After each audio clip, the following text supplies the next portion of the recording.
સુરતના લિંબાયત વિસ્તારમાં પ્રચાર દરમિયાન ભાજપ અને કોંગ્રેસના કાર્યકર્તાઓ આમને સામને આવી જતા તકદીલીનો માહોલ સર્જાયો છે.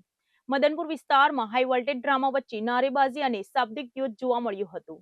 સુરત શહેરમાં ચૂંટણીનો માહોલ ગરમાયો છે અને આ વચ્ચે લિંબાયત વિસ્તારમાં મદનપુરમાં રાજકીય તકદીલીનો બનાવ સામે આવ્યો છે. મળતી માહિતી મુજબ કોંગ્રેસ દ્વારા એક સોસાયટીમાં પ્રચાર મીટિંગનું આયોજન કરવામાં આવ્યું હતું. આ દરમિયાન ભાજપના કાર્યકર્તાઓ ત્યાં પહોંચતા જ વાતાવરણ અચાનક તંગ બની ગયું હતું. સ્થળ પર બંને પક્ષના કાર્યકર્તાઓ આમને સામને આવી ગયા હતા અને શાબ્દિક યુદ્ધ શરૂ થઈ ગયું હતું. એક તરફ કોંગ્રેસના કાર્યકર્તાઓ પોતાના પ્રચારમાં વ્યસ્ત હતા, ત્યારે બીજી તરફ ભાજપના કાર્યકર્તાઓએ ત્યાં પહોંચીને નારેબાજી શરૂ કરી હતી. આ દરમિયાન જય શ્રી રામના નારા પણ લગાવવામાં આવ્યા હતા, જેના કારણે સમગ્ર વિસ્તારમાં જય શ્રી રામના નારાથી ગુંજી ઉઠ્યો હતો. આ સમગ્ર ઘટનાએ મદનપુર વિસ્તારમાં તણાવપૂર્ણ પરિસ્થિતિ ઊભી કરી હતી. સ્થાનિક લોકોમાં પણ થોડીવાર માટે ભયનો માહોલ સર્જાયો હતો. હાલમાં ઘટના દરમિયાન કોઈ શારીરિક અથડામણની માહિતી સામે આવી નથી, પરંતુ બંને પક્ષો વચ્ચેનો તણાવ સ્પષ્ટ રીતે જોવા મળ્યો હતો. ચૂંટણીના સમયગાળા દરમિયાન આવી ઘટનાઓ રાજકીય ગરમાવો વધુ વધારતી હોય અને આવનારા દિવસોમાં આવી ઘટનાઓ ફરી ન બને તે માટે તંત્રને સતર્ક રહેવાની જરૂર છે. સુરતના વોર્ડ નંબર 18 માં ચૂંટણી પહેલા આક્ષેપોનો સિલસિલો શરૂ થયો છે.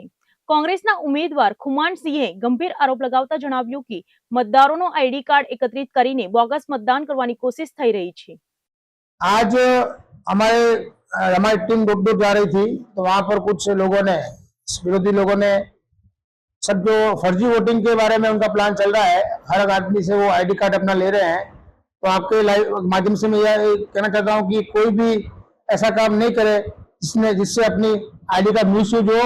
સુરતમાં નગરપાલિકાની ચૂંટણી પહેલા વોર્ડ નંબર 18 માં રાજકીય તણાવ વધતો જઈ રહ્યો છે. આ વચ્ચે કોંગ્રેસના ઉમેદવાર ખુમાનસિંહ દ્વારા કેટલાક ગંભીર આક્ષેપો કરવામાં આવ્યા છે. ખુમાનસિંહના જણાવ્યા મુજબ ભાજપના કેટલાક કાર્યકર્તાઓ દ્વારા મતદારોના આઈડી કાર્ડ એકત્રિત કરવામાં આવી રહ્યા છે. ખાસ કરીને એવા લોકોના આઈડી કાર્ડ લેવામાં આવી રહ્યા છે જે લોકો લગ્ન પ્રસંગો કે અન્ય કામસર બહાર જતા હોય છે. કોંગ્રેસ ઉમેદવારનો દાવો છે કે અત્યાર સુધી તેમને આ પ્રકારની 8 થી 10 જેટલી ફરિયાદો મળી છે. આ પરિસ્થિતિને ધ્યાનમાં રાખીને તેમને બોગસ મતદાન થવાની સંભાવના વ્યક્ત કરી છે. ખુમાનસિંહે ચૂંટણી તંત્રને આ મામલે તાત્કાલિક તપાસ કરવાની માંગ કરી છે અને જો આક્ષેપો સાચા સાબિત થાય તો કડક કાર્યવાહી કરવાની પણ અપીલ કરી છે. આ મુદ્દે રાજકીય વર્તુળોમાં ચર્ચાઓ તેજ બની રહી છે, કારણ કે ચૂંટણી પહેલા જ આવા આક્ષેપો મતદાન પ્રક્રિયાની વિશ્વસનીયતા પર પ્રશ્નો ઉભા કરે છે. હાલમાં ભાજપ તરફથી આ આક્ષેપો અંગે કોઈ સત્તાવાર પ્રતિક્રિયા સામે આવી નથી. આ સમગ્ર મામલે હવે ચૂંટણી તંત્ર શું પગલાં લે છે અને તપાસમાં શું સામે આવે છે તે જોવાનું રહેશે.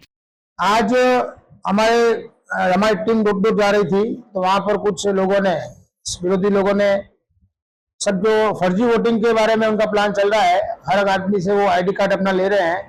तो आपके लाइव माध्यम से मैं यह कहना चाहता हूं कि कोई भी ऐसा काम नहीं करे जिससे अपनी आईडी का मिसयूज हो और आपको किसी वोटिंग के चक्कर में आपके करियर में कोई तकलीफ नहीं आए. इसलिए मेरा सभी हमारे विस्तार के लोगों से निवेदन है कि अपना आईडी कार्ड अपने पास ही रखे. उसका कोई मिसयूज करेगा उसमें नुकसान आपको होने वाला है. तो प्लीज करके अपना आईडी कार्ड अपने पास ही रखे. हमारा इस विस्तार में सबसे बड़ी समस्या है खाड़ी की. खाड़ी पूरे जो बारिश का पूर नहीं है, यहाँ पर गंदे पानी का बहुत बड़ा नाला बारिश के टाइम पे आ जाता है. तो यहाँ 10 दिन तक लोगों को घर से बाहर निकलने की तकलीफ होती है, पानी पूरा भर जाता है. ये सबसे बड़ी समस्या है.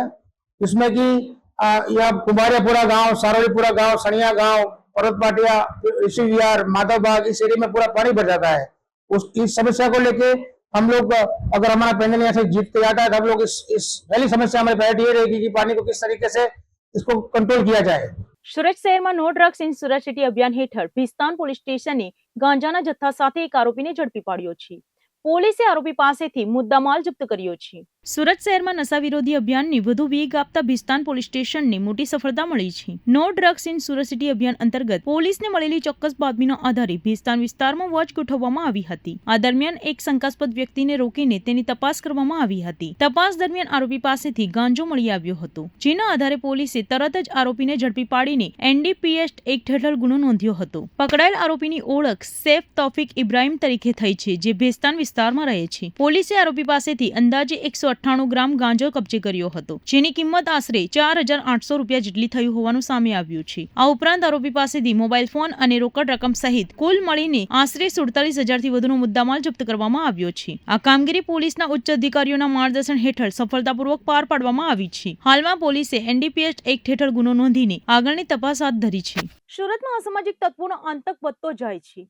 લીંબાયત વિસ્તારમાં ઘરમાં ઘૂસીને પરિવાર પર હુમલો કરનાર સાગર ઉર્ફ ઘોડો અને તેની ગેંગના 4 રીઢા ગુનેગારોને પોલીસે દબોચી લીધા છે. સુરતના લીંબાયત વિસ્તારમાં જાણે કાયદો અને વ્યવસ્થાનો ડર જ ન રહ્યો હોય તેવી એક ચોંકાવનારી ઘટના સામે આવી છે. ગત 6 એપ્રિલની રાત્રે 12:30 વાગ્યાના અરસામાં રત્નપ્રભા સોસાયટીમાં રહેતા સચિન ભોઈના ઘરે 4 શખ્સોએ હુમલો કર્યો હતો. ગલીમાં બેસવા બાબતે ચાલી આવતી જૂની અદાવત રાખીને સાગર ઉર્ફ ઘોડો અને તેના મિત્રોએ સતીશના ઘરનો દરવાજો ખખડાવ્યો હતો. સતીશના દાદી સુમનબેને દરવાજો ખોલતાની સાથે જ આ શખ્સોએ ઘરમાં ઘૂસણખોરી કરીને આતંક મચાવ્યો હતો. સાગર ઉર્ફ ઘોડો હરીશ પાટીલ અને તેના સાગરીતો રાહુલ સુનિલભાઈ રાઠોડ, પ્રેમ ઉર્ફ ટેની સોનુ ગુપ્તા અને રૂપેશ રાજેન્દ્ર જાદવની ઘરમાં ઘૂસીને ગાળાગાળી શરૂ કરી હતી. સતીશ ભોઈને પકડીને આ ચારેય શખ્સોએ ઢીક્કા મૂકીનો આડેધડ માર માર્યો હતો. જ્યારે પરિવારજનોએ બૂમાબૂમ કરી ત્યારે સાગર ઉર્ફ ઘોડાએ કમરમાંથી ચપ્પુ કાઢીને લહેરાવ્યું હતું અને ધમકી આપી હતી કે જો હવે પછી બોલ્યા તો જાનથી મારી નાખીશ. આટલું જ કહીને આ ચારેય આરોપીઓ ત્યાંથી ફરાર થઈ ગયા હતા. બનાવની જાણ થતાં લીંબાયત પોલીસ એક્શનમાં આવી હતી અને પીઆઈ ડીડી ચૌહાણના માર્ગદર્શન હેઠળ સર્વેલન્સ સ્ટાફના પીએસઆઈ કે.એચ. ચૌધરી અને તેમની ટીમે તપાસ તેજ કરી હતી. ટેકનિકલ વર્કઆઉટ અને ગુપ્ત બાતમીદારોની મદદથી પોલીસે ગણતરીના કલાકોમાં જ આ ચારેય શખ્સોને દબોચી લીધા હતા. જેમાં મુખ્ય આરોપી સાગર ઉર્ફ ઘોડો હરીશ પાટીલનો ગુનાહિત ઇતિહાસ પણ સામે આવ્યો છે. જેના પર અગાઉ મર્ડર, હત્યાની કોશિશ અને દારૂબંધી જેવા 10 થી વધુ ગંભીર ગુનાઓ નોંધાયેલા છે. તેની સાથે જ આ હુમલામાં સામેલ રાહુલ સુનિલભાઈ રાઠોડ, પ્રેમ ઉર્ફ ટેની સોનુ ગુપ્તા અને રૂપેશ રાજેન્દ્ર જાદવની પણ ધરપકડ કરવામાં આવી છે. સોનગઢના સિંઘાનિયા પબ્લિક સ્કૂલે આ વર્ષે ધોરણ 10ની બોર્ડની પરીક્ષામાં 100% પરિણામ મેળવીને ઉત્કૃષ્ટ સિદ્ધિ મેળવી છે. સ્કૂલના તમામ 47 વિદ્યાર્થીઓ સફળ રહ્યા છે. સોનગઢના શૈક્ષણિક ક્ષેત્રમાં આગવી ઓળખ ધરાવતા સિંઘાનિયા પબ્લિક સ્કૂલે આ વર્ષે 10મી બોર્ડ પરીક્ષામાં 100% પરિણામ મેળવીને એક નવી સિદ્ધિ નોંધાવી છે. સ્કૂલના કુલ 47 વિદ્યાર્થીઓએ પરીક્ષા આપી હતી અને તમામ વિદ્યાર્થીઓ સફળ રહ્યા છે, જે સમગ્ર સોનગઢ વિસ્તાર માટે ગૌરવની બાબત બની છે. આ વર્ષે પરિણામોમાં ખાસ કરીને વિદ્યાર્થીનીઓનો દબદબો જોવા મળ્યો હતો. મીમાંસા મિશ્રાએ 94.6% મેળવીને પ્રથમ સ્થાન મેળવ્યું હતું, જ્યારે દ્વિજ પટેલે 92% સાથે બીજું સ્થાન મેળવ્યું હતું. ઉપરાંત દીપિકા મિશ્રાએ 91.6%, દ્વિજા પટેલ 90.8% અને જાનવી યાદવે 90.4% પણ 90% કરતા વધુ ગુણ મેળવીને ઉત્તમ પ્રદર્શન કર્યું હતું. પરિણામના વિશ્લેષણ મુજબ કુલ 5 વિદ્યાર્થીઓએ 90% કરતા વધુ ગુણ મેળવીને ડિસ્ટિંક્શન મેળવ્યું છે. 13 વિદ્યાર્થીઓએ 80 થી 90% અને 6 વિદ્યાર્થીઓએ 70 થી 80% વચ્ચે ગુણ મેળવ્યા હતા. બાકીના તમામ વિદ્યાર્થીઓ પ્રથમ અને દ્વિતીય શ્રેણીમાં પાસ થયા છે, જે સ્કૂલના ગુણવત્તાપૂર્ણ શિક્ષણનું પ્રતિબિંબ છે. આ સફળતા અંગે સ્કૂલની પ્રાચાર્ય અંજુ શ્રીવાસ્તવે આનંદ વ્યક્ત કરતા જણાવ્યું હતું કે આ સિંધી વિદ્યાર્થીઓની મહેનત છે, શિક્ષકોના માર્ગદર્શન અને વાલીઓના સહકારનું પરિણામ છે. પરિણામ જાહેર થતાં જ સ્કૂલમાં આનંદનો માહોલ જોવા મળ્યો હતો અને વિદ્યાર્થીઓએ અભિનંદન આપવા માટે લોકો ઉમટી પડ્યા હતા. સુરત શહેરમાં ચૂંટણી પૂર્વ વિરોધના સૂર તેજ બન્યા છે.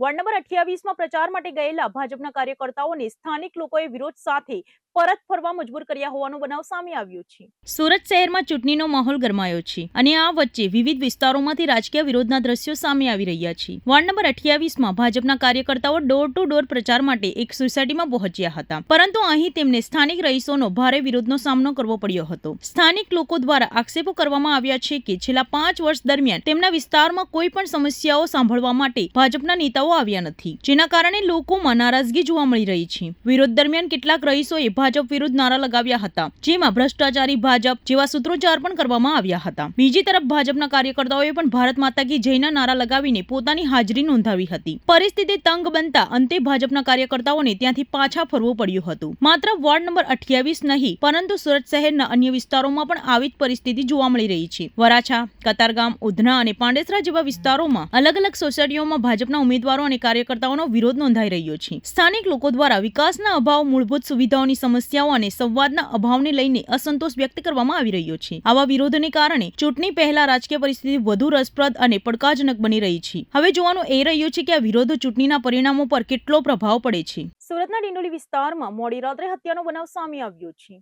પૈસાની લેતી દેતીને લઈને થયેલા ઝઘડામાં શુભમ વાઘ નામના યુવકની ધારદાર હથિયારથી હત્યા કરવામાં આવી છે. સુરત શહેરમાં ગુનાખોરીની વધુ એક ચોંકાવનારી ઘટના સામે આવી છે, જ્યાં ડિંડોલી વિસ્તારમાં એક યુવકની નિર્દયતાથી હત્યા કરવામાં આવી છે.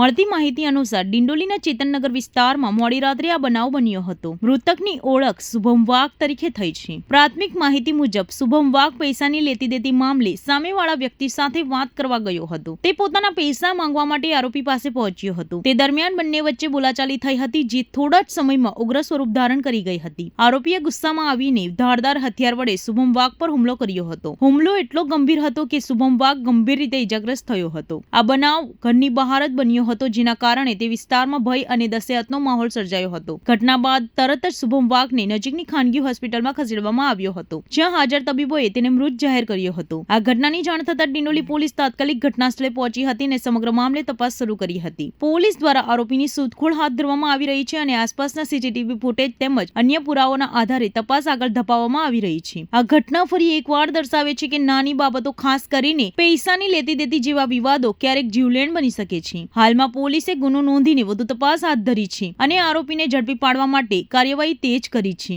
સુરતના લીંબત વિસ્તારમાં મહિલાઓ અને સોસાયટીના રહેવાસીઓને ધમકી આપીને લૂંટ ચલાવનાર આરોપીને પોલીસે ઝડપી પાડ્યો છે.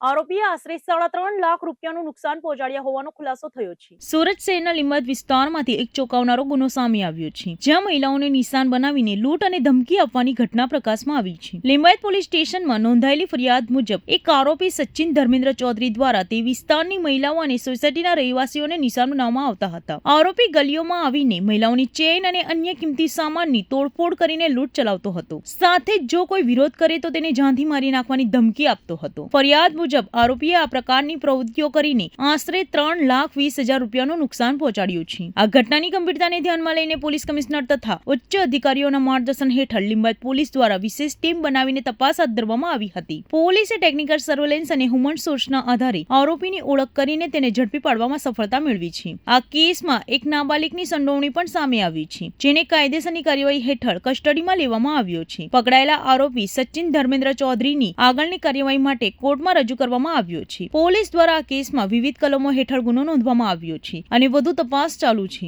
આ કામગીરીમાં પોલીસ ઇન્સ્પેક્ટર તથા અન્ય અધિકારીઓની મહત્વપૂર્ણ ભૂમિકા રહી હોવાનું પણ જાણવા મળ્યું છે. સુરતના વોર્ડ નંબર 3 માં ભાજપના ઉમેદવારોને પ્રચાર દરમિયાન અનોખો વિરોધનો સામનો કરવો પડ્યો હતો.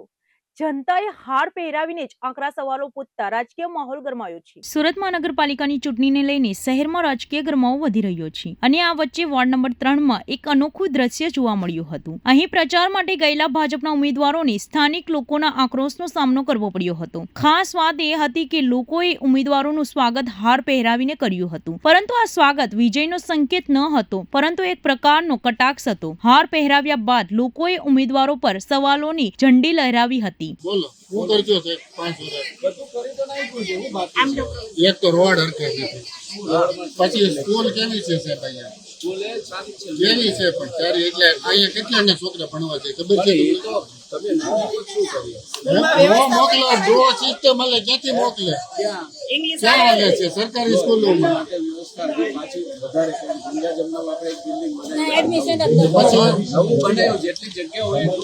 પછી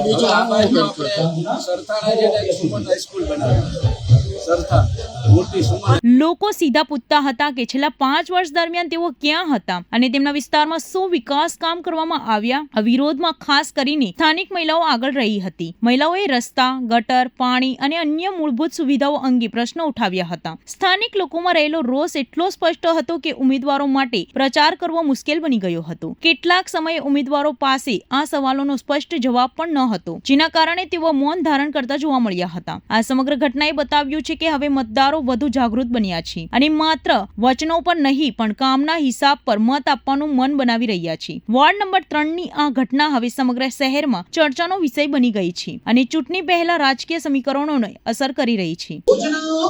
શક્તિનું જાણે વરદાન, બાળકીથી વૃદ્ધા સુધી દરેક સ્ત્રીનું બધું સવાન, સત્તામાં ભાગીદારી આપી નારી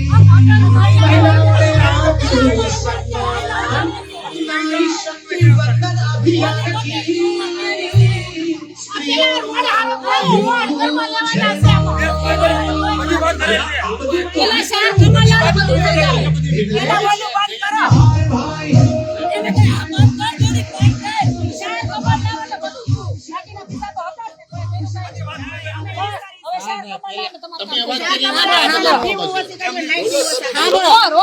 તમે આગલા 5 વર્ષ હું કરશો છે? બતાઈમાં હું 5 વર્ષમાં હું જણાવું.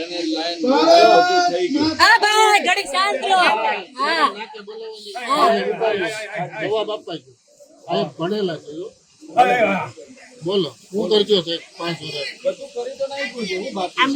એક તો રોડ હરખે નથી પછી સ્કૂલ કેવી છે સાહેબ અહીંયા કેવી છે પણ સારી એટલે અહીંયા કેટલાને છોકરા ભણવા છે ખબર છે મોકલો ડ્રો સિસ્ટમ એટલે ક્યાંથી મોકલે ક્યાં હાલે છે સરકારી સ્કૂલોમાં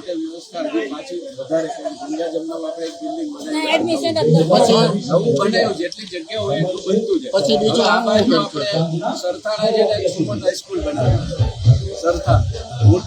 સ્વચ્છતામાં દેશભરમાં પ્રથમ સ્થાન મેળવનાર સુરત શહેરમાં જ ગટરની સમસ્યાઓએ માથું ઉચક્યું છે.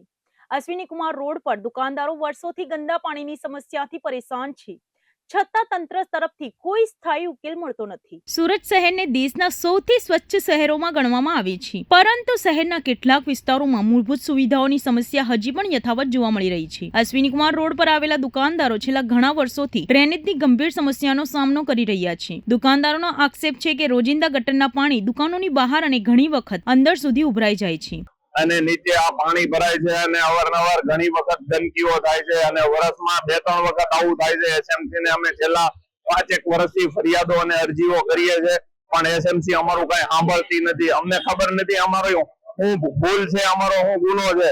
એસએમસી આનું કોઈ પરમેનન્ટ નિવારણ લાવતી નથી. આ પરિસ્થિતિના કારણે વેપારીઓને આર્થિક નુકસાન સહન કરવું પડે છે અને સાથે જ ગંદકીના કારણે સ્વાસ્થ્ય સંબંધિત જોખમો પણ ઊભા થાય છે. સ્થાનિક દુકાનદારો કહે છે કે આ સમસ્યા નવી નથી, પરંતુ વર્ષોથી ચાલી રહી છે. અનેક વખત તંત્રને રજૂઆતો પણ કરવામાં આવી છે, છતાં કોઈ સ્થાયી ઉકેલ આવ્યો નથી. દુકાનદારોના જણાવ્યા મુજબ અધિકારીઓ માત્ર ગોળમોળ જવાબ આપે છે અને સ્થાનિક કોર્પોરેટરો પણ સમસ્યા જોવા માટે સ્થળ પર આવતા નથી. ચોમાસાની સિઝનમાં પરિસ્થિતિ વધુ ગંભીર બની જાય છે, કારણ કે ગટરના પાણી દુકાનની અંદર ઘૂસી જાય છે, જેના કારણે માલસામાનને નુકસાન થાય છે અને વેપાર પર સીધી અસર પડે છે. હાલમાં ચોમાસા પહેલા જ આવી સ્થિતિ હોય તો ચોમાસા દરમિયાન પરિસ્થિતિ કેટલી ગંભીર બની શકે તે અંગે દુકાનદારોમાં ચિંતા જોવા મળી રહી છે. દુકાનદારો તંત્રને વિનંતી કરી રહ્યા છે કે તાત્કાલિક આ સમસ્યાનો કાયમી ઉકેલ લાવવામાં આવે, જેથી તેમને રોજિંદી મુશ્કેલીઓમાંથી રાહત મળી શકે. આ ઘટના ફરી એકવાર પ્રશ્ન ઉભો કરે છે કે જ્યારે શહેર સ્વચ્છતામાં નંબર 1 હોવાનો દાવો કરે છે, ત્યારે જમીન પરની આવી સમસ્યાઓ કેમ યથાવત છે. અને નીચે આ પાણી ભરાય છે અને અવારનવાર ઘણી વખત ગંદકીઓ થાય છે અને વર્ષમાં 2-3 વખત આવું થાય છે. એસએમસી ને અમે છેલ્લા 5-1 વર્ષથી ફરિયાદો અને અરજીઓ કરીએ છે, પણ એસએમસી અમારું કઈ સાંભળતી નથી. અમને ખબર નથી અમારો શું ભૂલ છે, અમારો શું ગુનો છે. એસએમસી આનું કોઈ પરમેનન્ટ નિવારણ લાવતી નથી. એસએમસી ને રિક્વેસ્ટ છે કે આનું પરમેનન્ટ નિવારણ લાવે અને અમને આ મુસીબતમાંથી આઝાદ કરે. આના કારણે અમારા ધંધાઓ બંધ રહે છે, અમે રખડીએ છે અને નુકસાની ઘણી જાય છે. તો એસએમસી ને રિક્વેસ્ટ છે કે આનું પરમેનન્ટ નિવારણ લાવે. સુરતના પાંડેસરા વિસ્તારમાં માનવતા શરમાવી તેવી ઘટના સામે આવી છે, જ્યાં જમાઈએ જ સાસુને જીવતી સળગાવવાનો પ્રયાસ કર્યો છે. પારિવારિક અવગણનાને કારણે ગુસ્સે ભરાયેલા જમાએ આ કૃત્ય કર્યું હોવાનું સામે આવ્યું છે. हाल पुलिस समग्र मामले तपास में लगी है. लड़की की माँ को भी, लड़की की दादी को भी और लड़की की मौसी को भी, तीनों को जिंदा जला दूंगा ऐसी इनने धमकी दी थी. જ્યાં એક જમાઈએ જ પોતાની સાસુને જીવતી સળગાવવાનો પ્રયાસ કર્યો હતો. આ ઘટના પાંડેસરાના શ્રીરામનગર વિસ્તારમાં બની હતી, જ્યાં રત્નાબેન નામની મહિલા પોતાના ઘરના ઓટલા પર બેઠા હતા. તે સમયે અચાનક તેમનો જમાઈ મનોર મહાજન ત્યાં પહોંચ્યો હતો. પ્રાથમિક માહિતી મુજબ મનોર મહાજન પોતાના સાસરિયા તરફથી થતા અવગણનાને લઈને લાંબા સમયથી નારાજ હતો. ખાસ કરીને ઘરમાં ચાલતા લગ્ન પ્રસંગ દરમિયાન તેને કોઈ વાતમાં મહત્વ આપવામાં આવતું ન હતું, જેના કારણે તેના મનમાં ગુસ્સો ભેગો થતો હતો. ઘટનાના દિવસે પણ રત્નાબેનના ઘરે લગ્નનો પ્રસંગ યોજવાનો હતો અને ઘરમાં તૈયારીઓ ચાલી રહી હતી. તે દરમિયાન મનોર મહાજન અચાનક ત્યાં આવ્યો હતો અને સીધા રત્નાબેન તરફ આગળ વધ્યો હતો. वो आए, केरोसिन डाल दिया वो दादी के ऊपर और माचिस लगा के भाग गया. કહેવાય છે કે મનોર પહેલા રત્નાબેન પર કેરોસીન છાંટ્યું અને બાદમાં તેને આગ ચાંપી દીધી હતી. આ ઘટનાથી આસપાસના વિસ્તારમાં હાહાકાર મચી ગયો હતો. આગ લાગતા જ રત્નાબેન બૂમો પાડી ઉઠ્યા અને તેને સાંભળીને પરિવારજનો અને અન્ય પાડોશીઓ પણ મદદ માટે દોડી આવ્યા હતા. તાત્કાલિક આગ બુઝાવવાનો પ્રયાસ કરવામાં આવ્યો હતો અને ગંભીર રીતે દાઝેલા રત્નાબેનને હોસ્પિટલ ખસેડવામાં આવ્યા હતા. હાલમાં તેમની સારવાર ચાલી રહી છે અને તેમની સ્થિતિ અંગે વધુ માહિતી મળવાની રાહ જોવાઈ રહી છે. આ સમગ્ર ઘટનાની જાણ થતાં જ પોલીસ તાત્કાલિક ઘટના સ્થળે પહોંચી હતી અને મામલે વધુ તપાસ શરૂ કરી હતી. આરોપી મનોર મહાજન વિરુદ્ધ ગુનો નોંધીને આગળની કાયદેસરની કાર્યવાહી હાથ ધરવામાં આવી છે. આ ઘટના ફરી એકવાર દર્શાવે છે કે પારિવારિક વિવાદ અને અવગણના જેવી બાબતો ક્યારે કેટલાક ભયાનક પરિણામો આપી શકે છે. पहले से ही गुंडागर्दी में है और हमेशा मतलब धमकी देते रहता था पहले से ही कि मैं ऐसा कर डालूंगा वैसा कर डालूंगा. अभी वो दादी के पोती की शादी है तो शादी में अभी उनकी लड़की है वो अपने हिसाब से करेगी तो उनका मतलब ये है कि मुझे कुछ पूछना चाहिए था या मुझे कुछ बताना चाहिए था, लेकिन इनकी लड़की है, ये लड़की की माँ है, इन्होंने अपनी मर्जी से उनकी लड़के की शादी फिक्स की है, वो अपने हिसाब से करेगी। वो पहले से गुंडागर्दी में उनको पूछ के कुछ मतलब है ही नहीं, क्योंकि वो कोई भी अपना कार्यक्रम हो उसमें हमेशा दारू पी के झगड़ा लफड़ा करते हैं, चाकू तलवार लेके घूमते हैं, ऐसे हमेशा करते रहते हैं। मतलब कोई भी त्योहार हो या कुछ भी हो, सब में वैसे ही काम करते रहते हैं। कौन से एरिया में चला है? ये श्री राम नगर का पांडेसरा में आता है। इसके पहले कोई धमकी इसके पहले कोई धमकी इनसे पहले भी एक बार धमकी दी थी कि अगर शादी में मैं आऊंगा तो ગુજરાતની યુનિવર્સિટીમાં એબીવીપીના કાર્યકર્તાઓ દ્વારા જોરદાર વિરોધ પ્રદર્શન કરવામાં આવ્યું છે.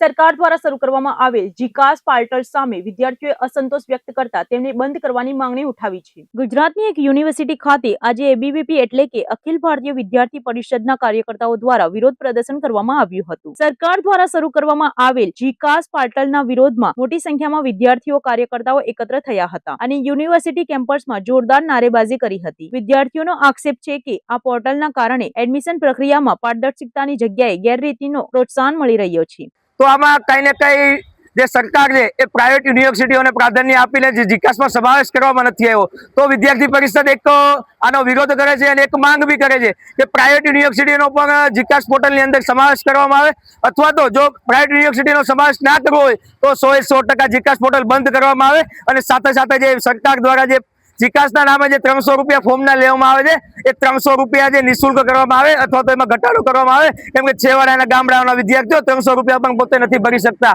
તો એને લઈને આજે આખા પ્રદેશભરમાં વિદ્યાર્થી પરિષદ દ્વારા અતિ ઉગ્રથી ઉગ્ર વિરોધ પ્રદર્શનો કરવામાં આવી રહ્યા છે.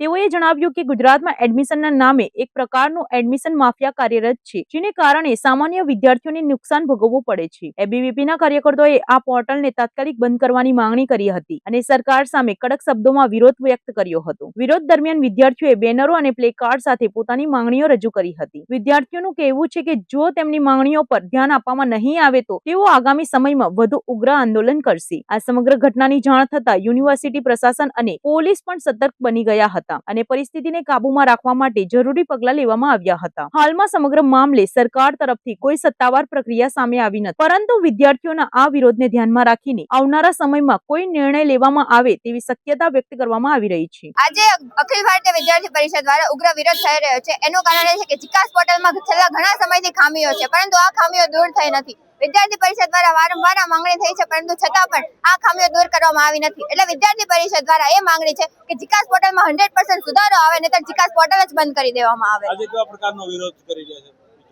આજે વિદ્યાર્થી પરિષદ દ્વારા એ પ્રકારનો વિરોધ થઈ રહ્યો છે કે જો જીકાસ પોર્ટલમાં ખામીઓ દૂર કરવામાં નહીં આવે અને વિદ્યાર્થીઓને પડતી મુશ્કેલીઓ દૂર કરવામાં નહીં આવે તો આગળ જતા વિદ્યાર્થી પરિષદ ઉગ્રથી ઉગ્ર કેમ્પસ દ્વારા આંદોલન કરશે સમગ્ર ગુજરાતભરમાં. આપણે ગાંધીનગરમાં દક્ષિણ ગુજરાત યુનિવર્સિટીમાં આજે જીકાસના મુદ્દાને લઈને વિરોધ કરીએ છીએ. જીકાસ મુદ્દા એટલે જે ગુજરાત ગવર્મેન્ટ 2 વર્ષ પહેલા કોમન એડમિશન પોર્ટલ અહીંયા લઈને આવે, જેનાથી અલગ અલગ વિદ્યાર્થીઓને એટલા હેરાની પડે છે. ગુજરાતમાં જેટલી 15 યુનિવર્સિટીઓ છે, સ્ટેટ યુનિવર્સિટીઓ, વિદ્યાર્થી એડમિશન લઈ શકતા વિદ્યાર્થીઓ પ્રાઇવેટ યુનિવર્સિટીઓ તરફ જાય છે. તો અમારે ગુજરાત ગવર્મેન્ટથી સીધું માંગ છે કે આ જીકાસ જે છે તે બંધ કરવામાં આવે. કઈ પ્રકારની હાલાકી વિદ્યાર્થીઓને થઈ રહી છે? વિદ્યાર્થીઓને એડમિશન લેવામાં, ફોર્મ ભરવામાં અને પછી રાઉન્ડ વિદ્યાર્થીઓને એટલા વેટ કરવા પડે છે કે વિદ્યાર્થીઓ હેરાન થઈને પ્રાઇવેટ યુનિવર્સિટીઓ તરફ ભાગી જાય. આજે કઈ જગ્યાએ કયો વિરોધ છે? આજે આપણે ગાંધીનગરમાં દક્ષિણ ગુજરાત યુનિવર્સિટી ખાતે આ વિષયને લઈને વિરોધ કરીએ છીએ અને આ વિરોધ જ્યાર સુધી આ બંધ નહીં થશે ત્યાર સુધી ચાલશે. સુરત શહેરમાં ચૂંટણીનો માહોલ ગરમાયો છે અને આ વચ્ચે કેટલાક વિસ્તારોમાં ઉમેદવારો સામે લોકોનો વિરોધ પણ સામે આવી રહ્યો છે. કતારગામ વિસ્તારના વોર્ડ નંબર 7માં ભાજપના ઉમેદવાર રઘુ ખૂંટ સામે સતત વિરોધ નોંધાઈ રહ્યો છે. શંકરનગર વિસ્તારમાં ફરી એકવાર સ્થાનિક લોકોએ તેમના વિરોધમાં અવાજ ઉઠાવ્યો છે. ગઈકાલે પણ રઘુ ખૂંટ સામે સમજુબા હોસ્પિટલમાં હપ્તા લેવાના આક્ષેપોને લઈને વિરોધ કરવામાં આવ્યો હતો. આક્ષેપોને કારણે લોકોમાં ભારે નારાજગી જોવા મળી રહી છે. આજે ફરી એકવાર બીજી એક સોસાયટીના રહીશોએ એકજૂટ થઈને રઘુ ખૂંટને સોસાયટીમાં પ્રવેશ ન આપવા નિર્ણય કર્યો હતો. સ્થાનિક લોકો દ્વારા સ્પષ્ટ કહી દેવામાં આવ્યું છે કે તેઓ ઉમેદવારનો વિરોધ ચાલુ રાખશે. વિરોધ દરમિયાન લોકોમાં રોષ સ્પષ્ટ જોવા મળ્યો હતો અને તેઓએ પોતાના પ્રશ્નો અને આક્ષેપો ખુલ્લેઆમ રજૂ કર્યા હતા. આ સતત વિરોધને કારણે આ વિસ્તારના રાજકીય રીત ગરમાયું હતું અને ચૂંટણી પહેલા ભાજપ માટે આ પરિસ્થિતિ પડકારરૂપ બની શકે છે. હાલમાં આ આક્ષેપો અંગે સત્તાવાર રીતે કોઈ સ્પષ્ટતા સામે આવી નથી, પરંતુ સ્થાનિક સ્તરે વિરોધ વધતો જોવા મળી રહ્યો છે. આગામી દિવસોમાં પણ આ મામલો વધુ ગરમાય તેવી શક્યતા વ્યક્ત કરવામાં આવી રહી છે. સુરતના મોટા વરાછા વિસ્તારમાં ક્રિકેટ રમવા જેવી સામાન્ય બાબતને લઈને થયેલી મારામારીમાં ઉત્તરાયણ પોલીસે 3 આરોપીઓની ધરપકડ કરી છે. આરોપીઓએ બેટ અને ફટકા વડે હુમલો કરીને એક વ્યક્તિને ગંભીર રીતે ઇજાગ્રસ્ત કર્યો હતો.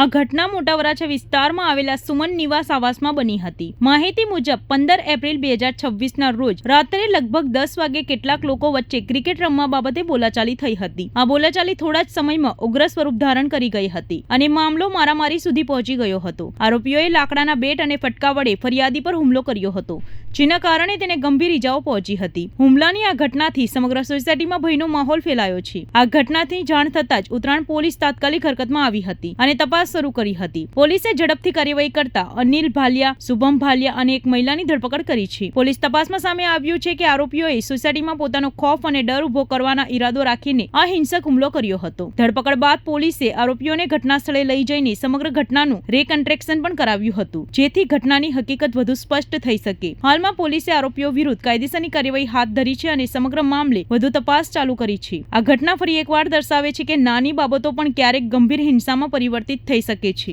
સુરત શહેરના પાલનપુર વિસ્તારમાં કચરા ઉઠાવવાની સમસ્યાને લઈને સ્થાનિક રહીશોમાં ભારે રોષ જોવા મળી રહ્યો છે. પાર્શ્વનાથ હાઉસિંગ સોસાયટીના લોકો રસ્તા પર ઉતરીને વિરોધ નોંધાવ્યો હતો અને ચેતવણી આપી છે કે સમસ્યા ન ઉકેલાય તો રોડ પર જ કચરો ઠાલવશે. સુરત શહેરમાં એક તરફ સ્વચ્છતા અભિયાનની વાતો કરવામાં આવે છે, ત્યારે બીજી તરફ પાલનપુર ગામ વિસ્તારમાં આવેલી પાર્શ્વનાથ હાઉસિંગ સોસાયટીના રહીશો કચરાની સમસ્યાથી ત્રાસ પોકારી ઉઠ્યા છે. આ સોસાયટીમાં કુલ 170 જેટલા મકાનો આવેલા છે, જ્યાં રહેતા લોકોનું કહેવું છે કે સુરત મહાનગરપાલિકાની ડોર ટુ ડોર કચરા ઉઠાવવાની ગાડીઓ નિયમિત રીતે આવતી નથી. સ્થાનિક રહીશોનો આક્ષેપ છે કે કચરાની ગાડીઓ ઘણી વખત 8 દિવસ સુધી સોસાયટીમાં આવતી જ નથી અને જ્યારે આવે છે ત્યારે પણ ગાડીમાં રહેલા કર્મચારીઓ કચરો પોતે લેવા તૈયાર થતા નથી. વધુમાં ગાડીની ઊંચાઈ વધારે હોવાને કારણે ખાસ કરીને મહિલાઓને કચરો નાખવામાં ભારે મુશ્કેલીનો સામનો કરવો પડે છે. આ સમસ્યાને લઈને રહીશોએ અનેક વખત સ્થાનિક કોર્પોરેટરનો સંપર્ક કરવાનો પ્રયાસ કર્યો હતો, પરંતુ તેમનો આક્ષેપ છે કે ફોન કરવા છતાં કોઈ જવાબ મળતો નથી. આ સતત અવગણનાથી કંટાળેલા રહીશો આજે રસ્તા પર ઉતરી આવ્યા હતા અને વિરોધ પ્રદર્શન કર્યું હતું. રહીશોએ સ્પષ્ટ ચેતવણી આપી છે કે જો કચરાની સમસ્યાનો તાત્કાલિક ઉકેલ નહીં આવે તો તેઓ સોસાયટીનો કચરો રોડની વચ્ચે ઠાલવવાનું શરૂ કરશે. વિરોધ દરમિયાન ભાજપ વિરોધી નારા પણ લગાવવામાં આવ્યા હતા અને રહીશોએ જણાવ્યું હતું કે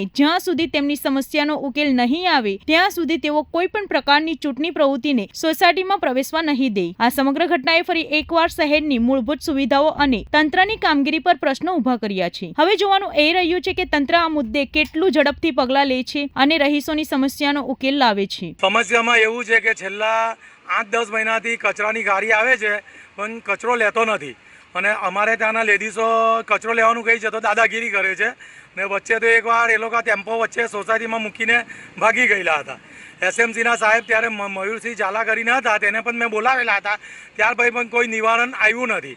ને અમારા એરિયામાં અમારી સોસાયટીમાં એટલા બધા પ્રોબ્લેમો છે કે કોઈ કોર્પોરેટર છેલ્લા 5 વર્ષમાં જોવા પણ નથી આવ્યું કે સોસાયટીમાં શું સમસ્યા છે તે પૂછવા પણ નથી આવ્યું.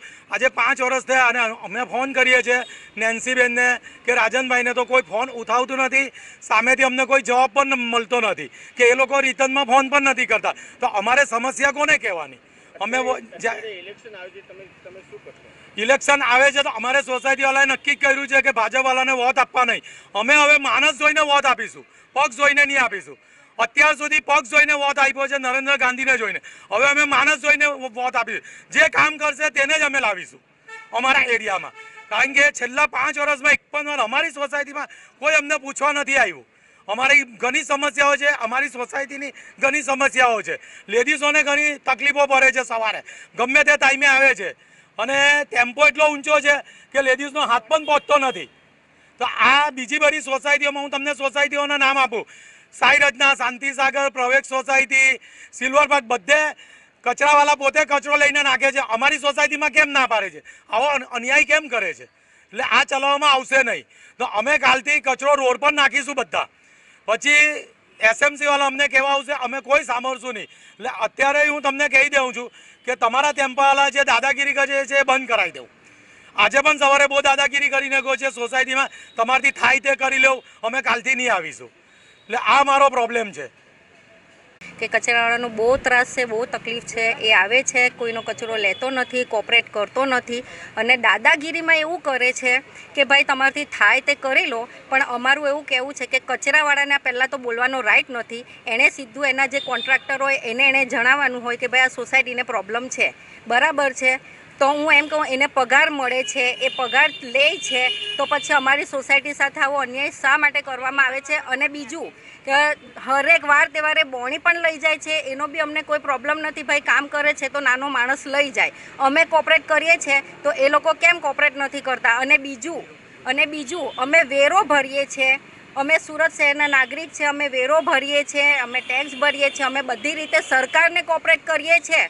અને બીજું કે આ જે કોર્પોરેટરો છે એ કોર્પોરેટરો અમને પણ જરાક પણ સપોર્ટ નથી કરતા. ખાસ કરીને નેન્સીબેન માટે હું ખાસ કહીશ કે નેન્સીબેન જેવું કોર્પોરેટર આજ પછી અમે જરાક પણ એરિયામાં ઈચ્છતા નથી. અને હું બધા અમારી સોસાયટીને પણ કહું છું અને તમને પણ જણાવું છું કે અમારા એરિયાના કોઈ પણ વ્યક્તિ નેન્સીબેનને વોટ આપશો નહીં, કારણ કે એ વ્યક્તિ કામ કરતી નથી અને સપોર્ટ કરતી નથી. બસ આ એટલી જ ફરિયાદ છે. અને ફોન તો કોઈ દિવસ ઉપાડતા નથી સોસાયટીની નાની મોટી તકલીફો માટે. જ્યાં અમારા પ્રમુખ સાહેબ કહે છે કે ચાલો આપણે નેન્સીબેન પાસે કામ કરાવી લઈએ, તો એ કોપરેટ નથી કરતા, ફોન નથી ઉપાડતા અને આજ પછી બી કોઈ દિવસ ફોલોઅપ પણ નથી લેતા. 5 વર્ષમાં એ કોઈ દિવસ અમને મળવા જોવા કે કોઈ ફોલોઅપ લેવા આવ્યા નથી. બસ આ જ તકલીફ છે, એનું તમારે ધ્યાન રાખીને નિરાકરણ કરવું. ઓકે. સુરત સાયબર ક્રાઇમ સેલને મોટી સફળતા મળી છે. વીમા કંપનીના નામે ખોટી ઓળખ આપીને 11 લાખથી વધુની છેતરપિંડી કરનાર આરોપીને ગોવા ખાતેથી ઝડપી પાડવામાં આવ્યો છે. સુરત શહેરમાં સાયબર છેતરપિંડીના કેસમાં સાયબર ક્રાઇમ સેલને મોટી સફળતા મળી છે. વીમા કંપનીના નામે ખોટી ઓળખ આપીને લાખો રૂપિયાની છેતરપિંડી કરનાર આરોપીઓને ગોવા ખાતેથી ઝડપી પાડવામાં આવ્યા છે. મળતી માહિતી અનુસાર આરોપીઓએ ફરિયાદીને ફોન કરીને પોતે વીમા કંપનીમાંથી બોલતા હોવાનું જણાવીને ખોટી ઓળખ આપી હતી. ત્યારબાદ ફરિયાદીને વર્ષ 2021 થી 2023 દરમિયાન લેવામાં આવેલી પોલિસીઓના નામે લાલચ આપીને કહ્યું હતું કે કેટલીક પોલિસીના રૂપિયા પરત મેળવવાના બાકી છે. આરોપીઓએ અલગ અલગ ચાર્જના બહાને ફરિયાદી પાસેથી કુલ રૂપિયા 11,03,495 ઓનલાઈન ટ્રાન્સફર કરાવીને છેતરપિંડી આચરી હતી. આ મામલે ફરિયાદીએ સાયબર ક્રાઇમ હેલ્પલાઇન નંબર 1930 પર સંપર્ક કર્યો હતો, જેના આધારે સુરત સાયબર ક્રાઇમ સેલ દ્વારા તાત્કાલિક તપાસ શરૂ કરવામાં આવી હતી. સાયબર ક્રાઇમ પોલીસ સ્ટેશનમાં ભારતીય ન્યાય સંહિતા 2023 અને ઇન્ફોર્મેશન ટેકનોલોજી એક્ટ હેઠળ ગુનો નોંધવામાં આવ્યો હતો. આ ગુનાની તપાસ માટે પોલીસ કમિશનર અનુપમસિંહ ગેહલોત, સંયુક્ત પોલીસ કમિશનર અને અન્ય વરિષ્ઠ અધિકારીઓના માર્ગદર્શન હેઠળ ખાસ ટીમ બનાવવામાં આવી હતી. ટેકનિકલ વર્કઆઉટ અને હ્યુમન ઇન્ટેલિજન્સના આધારે આરોપીઓ સુધી પહોંચવામાં સફળતા મળી હતી. ત્યારબાદ સુરત પોલીસની ટીમ ગોવા ખાતે પહોંચી હતી અને આરોપીઓને ઝડપી પાડવામાં સફળતા મેળવી હતી. પકડાયેલા આરોપીઓમાં મુઝાહિમ સહિતના શખ્સોની સંડોવણી સામે આવી છે. તપાસમાં ખુલ્યું છે કે આરોપીઓએ બેંક એકાઉન્ટ મારફતે રૂપિયા ટ્રાન્સફર કરાવીને એટીએમ અને સીડીએમ દ્વારા રોકડ ઉપાડી અને વિવિધ એકાઉન્ટમાં ટ્રાન્સફર કરીને છેતરપિંડી જાળ્યો હતું. આરોપીઓ લોકોને લલચાવી અને ખોટી માહિતી આપીને પૈસા પડાવતા હતા. તેના બદલામાં પોતાનો કમિશન મેળવીને બાકીના રૂપિયા અન્ય સાથીદારોને મોકલી આપતા હતા. હાલ પોલીસ દ્વારા તમામ આરોપીઓની ધરપકડ કરીને વધુ તપાસ હાથ ધરવામાં આવી રહી છે અને આ ગેંગ સાથે સંકળાયેલા અન્ય લોકોની પણ શોધખોળ ચાલુ છે. આ ઘટનાએ ફરી એકવાર લોકોને સાવચેત રહેવાની ચેતવણી આપી છે કે અજાણ્યા ફોન કોલ અને લાલચથી દૂર રહેવું જોઈએ. વીમા કંપનીના નામે ખોટી ઓળખ આપીને જે કમ્પ્લેનન્ટ છે એમની સાથે છેતરપિંડી કરનાર 3 આરોપીઓને સુરત સાયબર ક્રાઇમ સેલે ઝડપી પાડ્યું છે. એમાં જે ફરિયાદી છે એમની સાથે 11 લાખની છેતરપિંડી થઈ હતી અને એ લોકો એમ કીધું કે તમારી જે જૂની પોલિસી છે એના રૂપિયા તમને પરત આપવા માટે તમને ચાર્જ ચૂકવવું પડશે અને ચાર્જના બહાને એ લોકોએ 11 લાખ રૂપિયા જેટલા લઈ લીધા હતા. 11 લાખમાંથી આશરે 3.5 લાખ રૂપિયા જે અકાઉન્ટમાં ગયા હતા એ ગોવાનું અકાઉન્ટ આવતું હતું અને ગોવા જઈને અકાઉન્ટ હોલ્ડરથી પૂછપરછ કરીને અન્ય 2 આરોપીઓની ઝડપી પાડવામાં આવ્યું છે, જેનું નામ ધરમરાજ પાસવાન અને મુજાહિદ કમલ કરીને છે. તો એ બંને જણા એમ તો કુરિયર ડિલિવરી વાળાનું કામ કરે છે અને સાઇડ ઇન્કમ માટે એ લોકો અકાઉન્ટ લેન અને વેચ કરે છે. એ લોકોને દર ટ્રાન્ઝેક્શનનું 2% જેટલું કમિશન પણ મળતું હતું અને એ લોકો પછી અકાઉન્ટ દિલ્હીમાં રહેવાવાળો શહાદત અંસારીને એ લોકો અકાઉન્ટ આપતા હતા. શહાદતને પણ આપણે ટીમ દિલ્હી ખાતેથી ઝડપી પાડ્યો છે. તો ટોટલ આપણે આ ગુનામાં 3 આરોપીઓને અરેસ્ટ કર્યું છે અને જે શહાદત છે એ પછી ઉપર બીજા કોઈને અકાઉન્ટ આપતો હતો, એ પણ કમિશન પેટે કામ કરતો હતો અને શહાદત પણ મેઇન તો ઉબર રાઇડ અને ઓલા વગેરેનું કામ કરે છે. આ આરોપીઓને અત્યાર સુધી કેટલાનો ભોગ બનાવવામાં આવ્યો? અત્યાર સુધીમાં જે આરોપીઓ છે એ લોકો અમે લોકોની સામે હાલ સુધી એક જ અકાઉન્ટ મળ્યું છે જે ગોવાવાળો અકાઉન્ટ છે, પણ એ લોકો કાયમ રીતે આ અકાઉન્ટનું કામ કરતા હોય છે, પણ હવે તપાસમાં સામે આવશે. સુરત શહેરમાં વધતી ગરમીને ધ્યાનમાં રાખીને ટ્રાફિક વિભાગ દ્વારા મહત્વનો નિર્ણય લેવામાં આવ્યો છે. બપોરે 1 થી 4 વાગ્યા દરમિયાન ટ્રાફિક સિગ્નલો બંધ રાખવામાં આવશે. શહેરીજનોને સાવચેતી રાખીને વાહન ચલાવવા અપીલ કરવામાં આવી છે. સુરત શહેરમાં સતત વધી રહેલી ગરમીને ધ્યાનમાં રાખીને ટ્રાફિક વિભાગ દ્વારા મહત્વનો નિર્ણય લેવાયો છે. શહેરમાં બપોરના સમયમાં વધતી ગરમીને કારણે ટ્રાફિક પોલીસ દ્વારા ટ્રાફિક સિગ્નલો બંધ રાખવાનો નિર્ણય લેવામાં આવ્યો છે. મળતી માહિતી મુજબ બપોરે 1 વાગ્યાથી લઈને 4 વાગ્યા સુધી શહેરના વિવિધ વિસ્તારોમાં ટ્રાફિક સિગ્નલો બંધ રાખવામાં આવશે. આ નિર્ણય ખાસ કરીને તાપમાનમાં વધારો અને ટ્રાફિક પોલીસના કર્મચારીઓની તંદુરસ્તી તેમજ શહેરીજનોની સુવિધાઓને ધ્યાનમાં રાખીને લેવાયો છે. ટ્રાફિક વિભાગના અધિકારીઓએ જણાવ્યું છે કે બપોરના સમયમાં ગરમીનું પ્રમાણ વધુ હોવાને કારણે ટ્રાફિક સિગ્નલો પર ઊભા રહેવું મુશ્કેલી બનતું હોય છે, જેથી આ સમયગાળા દરમિયાન સિગ્નલો બંધ રાખીને ટ્રાફિકને મેન્યુઅલી નિયંત્રિત કરવામાં આવશે. આ સાથે જ શહેરીજનોને ખાસ અપીલ કરવામાં આવી છે કે તેઓ રસ્તાઓ ક્રોસ કરતી વખતે સંપૂર્ણ સાવચેતી રાખે અને આજુબાજુમાં ધ્યાન આપીને જ વાહન ચલાવે. વાહન ચાલકોને વિનંતી કરવામાં આવી છે કે ટ્રાફિક નિયમોનું પાલન કરે અને આ સમય દરમિયાન ટ્રાફિક જામ ન સર્જાય તેમાં સહકાર આપે. ગરમી વધવાના કારણે બપોરે વાહન ચલાવવું અસહ્ય થઈ ગયું છે, જેને કારણે સુરત શહેર ટ્રાફિક પોલીસ દ્વારા એક મહત્વનો નિર્ણય લેવામાં આવેલો છે, જે અંતર્ગત આવતીકાલ તારીખ 15/4/2026 થી બપોરના 1 થી સાંજના 4 એટલે કે 13 થી 16 સુધી ટ્રાફિક સિગ્નલો બંધ રાખવામાં આવશે. એટલે કે આ સમય દરમિયાન કોઈ અકસ્માત ન થાય એની તકેદારી રાખવા માટે આ સિગ્નલો ઉપર ટ્રેબી જવાન અને ટ્રાફિક પોલીસ તૈનાત રહેશે. વધુમાં લોકો તડકાથી બચવા માટે એ લોકોને શેડની વ્યવસ્થા કરવામાં આવેલી છે. મોટા મોટા જંકશન્સ ઉપર શેડ બાંધવામાં આવેલા છે.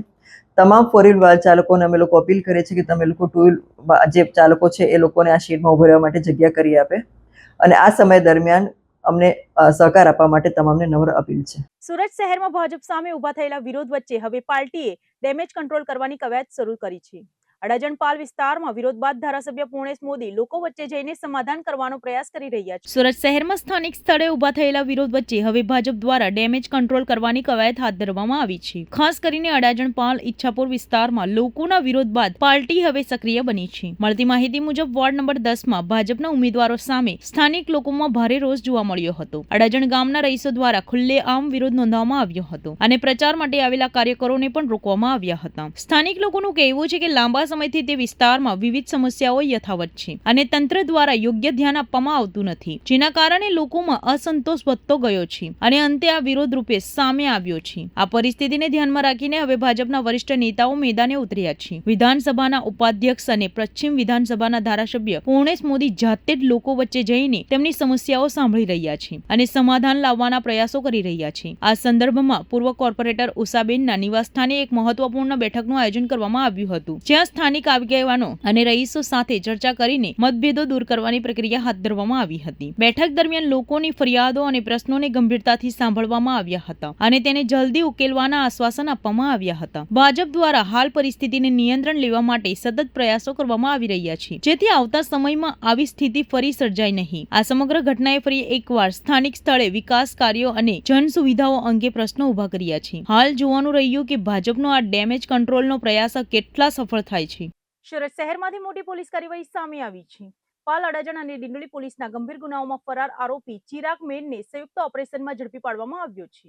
સુરત શહેરમાં ગંભીર ગુનાઓમાં સંડોવાયેલો આરોપીને ઝડપી પાડવામાં પોલીસને મોટી સફળતા મળી છે. જોન 7 એલસીબી પાલ પોલીસ અને ઈચ્છાપુર પોલીસની ટીમે સંયુક્ત ઓપરેશન હાથ ધરીને આ મહત્વપૂર્ણ કામગીરી પાર પાડી છે. મળતી માહિતી અનુસાર ચિરાગ મેર નામનો આરોપી છેલ્લા ઘણા સમયથી પોલીસને ચકમો આપી ફરાર ફરતો હતો. તેની સામે સુરત શહેરના વિવિધ પોલીસ સ્ટેશનોમાં ખંડણી, મારામારી અને હત્યાની કોશિશ જેવા ગંભીર ગુનાઓ નોંધાયેલા છે. પોલીસ માટે આ આરોપીને ઝડપી પાડવું એક પડકારરૂપ કામગીરી બની ગઈ હતી, કારણ કે આરોપી સતત પોતાનું સ્થાન બદલી રહ્યો હતો અને પોતાની ઓળખ છુપાવી રહ્યો હતો. તે દરમિયાન પોલીસને ચોક્કસ બાતમી મળી હતી કે આરોપી ભાવનગર જિલ્લાના પરવાળા ગામ તરફ જતા માર્ગ પર જોવા મળ્યો હતો. આ માહિતી મળતા જ પોલીસની અલગ અલગ ટીમોને સક્રિય કરવામાં આવી હતી. જોન 7 એલસીબી પાલ પોલીસ અને ઈચ્છાપુર પોલીસની ટીમે સંયુક્ત રીતે ઓપરેશન ગોઠવીને આરોપીને પકડવા માટે વોચ ગોઠવી હતી. ટેકનિકલ સર્વેલન્સ તેમજ હ્યુમન ઇન્ટેલિજન્સની મદદથી આરોપીની હિલચાલ પર સતત નજર રાખવામાં આવી રહી હતી. લગાતાર 2 દિવસ સુધી ચાલેલા ઓપરેશન બાદ પોલીસને ચોક્કસ લોકેશન મળતા જ તે ટીમે સામે તરત જ એક્શન લીધું હતું અને આરોપી ચિરાગ મેરને ઝડપી પાડવામાં સફળતા મેળવી હતી. આરોપી વિરુદ્ધ માત્ર સુરત જ નહીં પરંતુ સમગ્ર ગુજરાત રાજ્યમાં કુલ 27 જેટલા ગુનાઓ નોંધાયેલા હોવાનું સામે આવ્યું છે, જે તેની ગુનાખોરીનો ઇતિહાસને સ્પષ્ટ કરે છે. મહત્વપૂર્ણ બાબત એ છે કે આરોપી વિરુદ્ધ ઉત્તરાયણ પોલીસ સ્ટેશનમાં ગુજસીટોક હેઠળ પણ ગુનો નોંધાયેલો છે, જે ગંભીર અને સંગઠિત ગુનાખોરી તરફ ઇશારો કરે છે. પકડાયા બાદ પોલીસે આરોપીને કડક સુરક્ષા હેઠળ કસ્ટડીમાં લીધો છે અને હવે તેની પાસેથી વધુ પૂછપરછ કરવામાં આવી રહી છે, જેથી અન્ય ગુનાઓ તથા તેના સાથીદારો અંગે વધુ માહિતી મેળવી શકાય. પોલીસ તપાસમાં હવે આ આરોપી સાથે જોડાયેલા અન્ય લોકો અને તેની ગેંગ અંગે પણ તપાસ કરવામાં આવશે.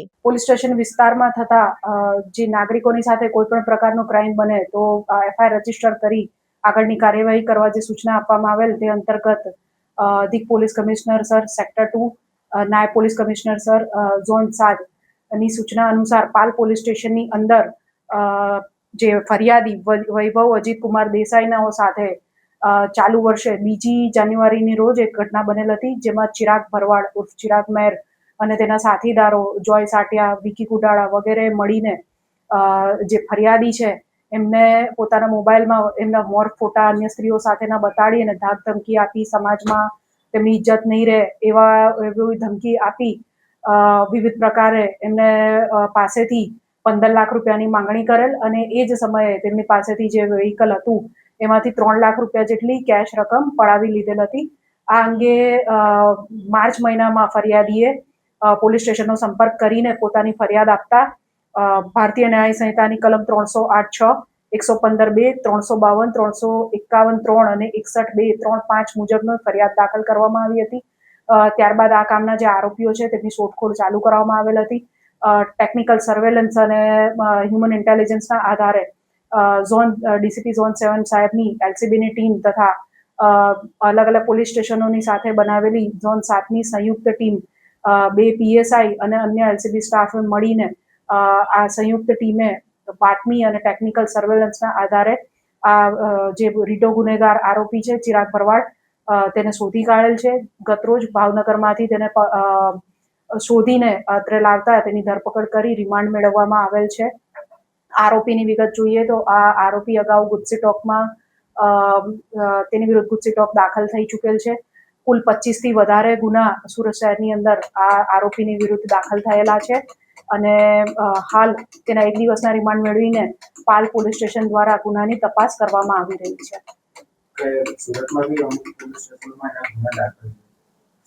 ઘણા બધા પોલીસ સ્ટેશનની અંદર એના ગુના દાખલ છે અને સદર આરોપી ગુજસીટોકમાં જે ઉત્તરાયણ પોલીસ સ્ટેશનની અંદર 37/2024 નંબરનો જે ગુનો હતો એની અંદર 1 વર્ષ જે ગુજસીટોક દાખલ છે તેમાં જેલમાં રહીને આવેલ છે. ત્યારબાદ હાઈકોર્ટમાંથી જામીન મેળવ્યા પછી થોડો સમય શાંત રહ્યા પછી ફરીથી પોતાની પ્રવૃત્તિ ચાલુ કરેલ, જેથી પાલ, અડાજણ, વરાછા પોલીસ સ્ટેશનની અંદર એની વિરુદ્ધ ગુના દાખલ થયેલ છે. અને અગાઉના જે ગુનાઓ છે એમાં પણ જોઈએ તો 20થી વધુ ગુના તો તે સમયે પણ હતા જે ગુજસીટોકના કામે ધ્યાને લેવામાં આવેલ હતા.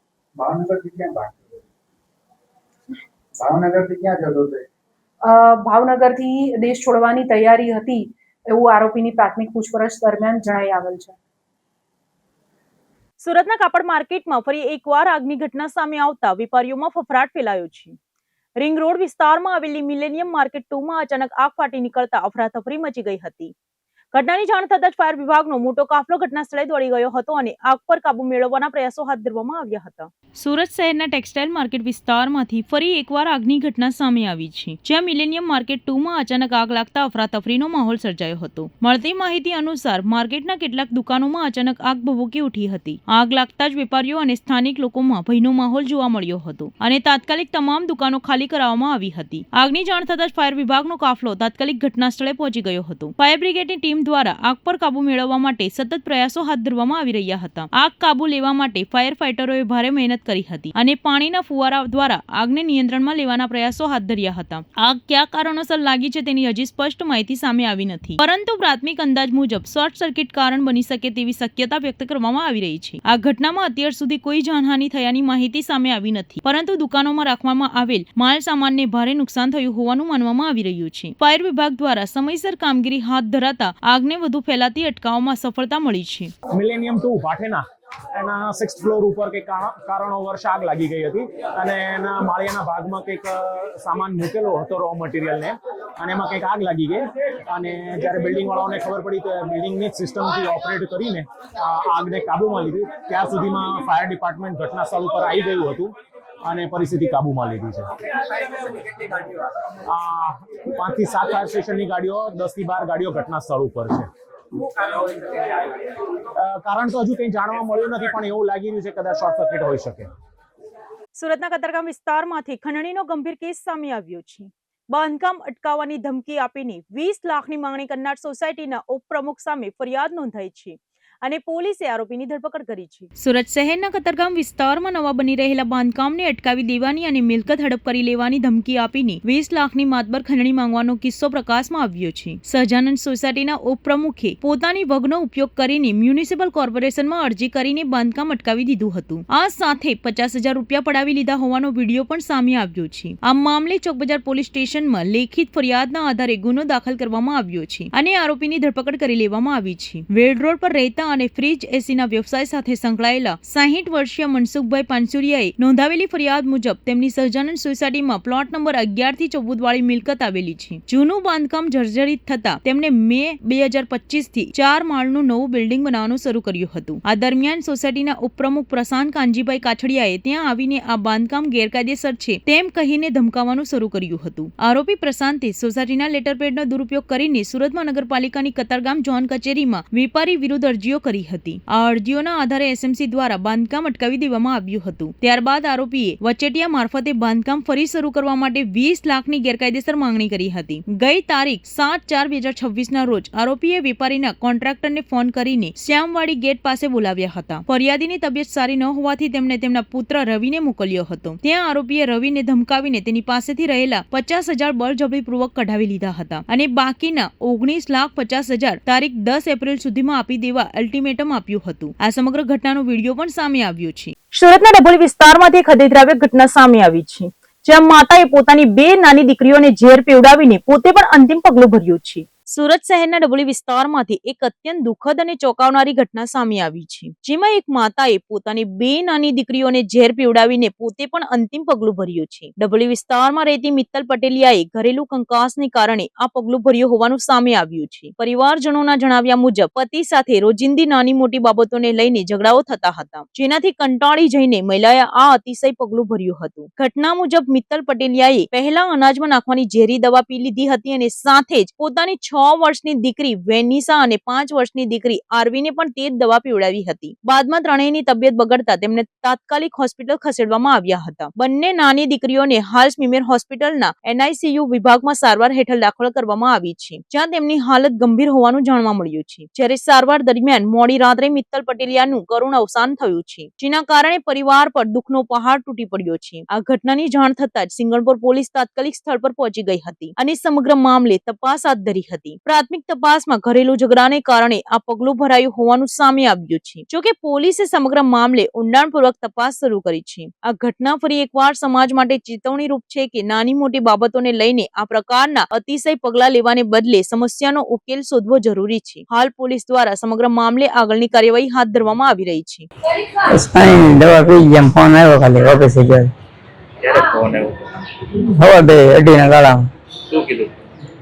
દવા પી ગઈ. મેં કીધું હું કાંઈ કારણ કાંઈ નહીં કે બસ મારે નથી જેવું. કેટલા લોકોએ દવા પી? એ 2 છોકરીનું કહે પણ છોકરીનું તો અત્યારે કોઈ વસ્તુ કાંઈ છે જ નહીં. દીકરીઓની હાલત કેવી? હા, એની હાલત તો જેવી છે એવી નહીં છે. દીકરીઓ તો હજી આમ કાંઈ ઓલું જ નથી, કોઈ વસ્તુ છું જ નથી અત્યાર સુધી. શું કામ ધંધો કરતો? ડાયમંડનો હીરા. તમને શું કારણ લાગે? કાંઈ નહીં, બસ એનો માનસિક આમ એના મનમાં જેવું થઈ ગયું. નકર તો હું જાઉં છું 10-15 મિનિટનો, મારે અડધો કલાકનો વેળાઈ રહ્યું તો હું ઓફિસે ન જાઉં ને, મને કાંઈ કારણ હોય છે. આ ઘટના કાલે કેટલા વાગે ઘટી છે? એ બસ 2:30 ગાળાના થયું.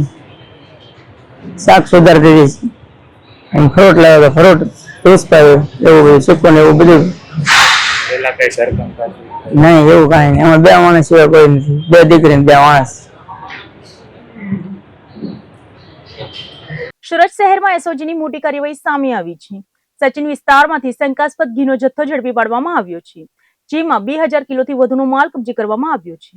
સુરત શહેરમાં નકલી ખાદ્ય પદાર્થો સામે એસઓજી દ્વારા મોટી કાર્યવાહી હાથ ધરવામાં આવી છે. સચિન વિસ્તારમાં એક ગોડાઉનમાં શંકાસ્પદ ઘીનું વેચાણ થઈ રહ્યું હોવાની બાતમીના આધારે પોલીસ અને આરોગ્ય વિભાગે સંયુક્ત ઓપરેશન હાથ ધર્યું હતું. શહેર એસઓજીને ચોક્કસ માહિતી મળી હતી કે સચિન વિસ્તારમાં આવેલા એક ગોડાઉનમાં મોટા પાયે શંકાસ્પદ ઘીનો જથ્થો સંગ્રહિત કરવામાં આવ્યો છે અને ત્યાંથી તેનું વેચાણ પણ કરવામાં આવી રહ્યું છે. જે બાતમીના આધારે શહેર એસઓજી અને પાલિકાના આરોગ્ય વિભાગની ટીમે સંયુક્ત રીતે દરોડા પાડ્યા હતા. દરોડા દરમિયાન ગોડાઉનમાંથી અંદાજિત 2000 કિલોથી વધુ તૈયાર ઘીનો જથ્થો કબજે કરવામાં આવ્યો હતો. આ સાથે જ અંદાજે 1700 કિલો જેટલો રો મટીરીયલનો જથ્થો પણ જપ્ત કરવામાં આવ્યો છે, જેનો ઉપયોગ ઘી બનાવવામાં થતો હોવાનું માનવામાં આવી રહ્યું છે. કાર્યવાહી દરમિયાન પોલીસે સ્થળ પરથી 2 લોકોને અટકાયત કરી છે અને તેમની પાસેથી વધુ પૂછપરછ શરૂ કરી છે. પોલીસ અને આરોગ્ય વિભાગ દ્વારા અલગ અલગ ઘીના નમૂનાઓ લેવામાં આવ્યા છે અને તેને લેબોરેટરીમાં તપાસ માટે મોકલવામાં આવ્યા છે. તપાસના રિપોર્ટ આવ્યા બાદ જ આ મામલે આગળની કાયદેસરની કાર્યવાહી હાથ ધરવામાં આવશે. પ્રાથમિક રીતે સૂત્રો પાસેથી મળતી માહિતી મુજબ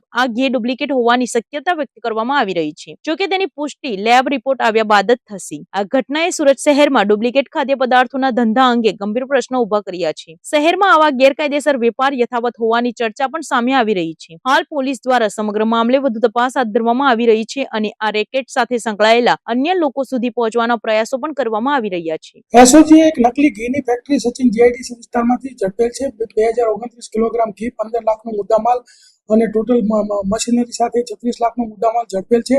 અને આ ઘી જે છે એ પામ ઓઇલ, વનસ્પતિ ઘી, પછી એસેન્સ અને બીજી જે અમુક રાસાયણિક દ્રવ્યો ઉમેરીને બનાવતા હતા. જે રીતના વેપારીઓ એમની પાસે ગુણવત્તાવાળું માગે એવા પ્રકારની કિંમતનું આ લોકો બનાવતા હતા અને એ રીતે ભેળસેળ કરતા હતા. સમગ્ર સાઉથ ગુજરાતની અંદર આ લોકો વેચતા હતા.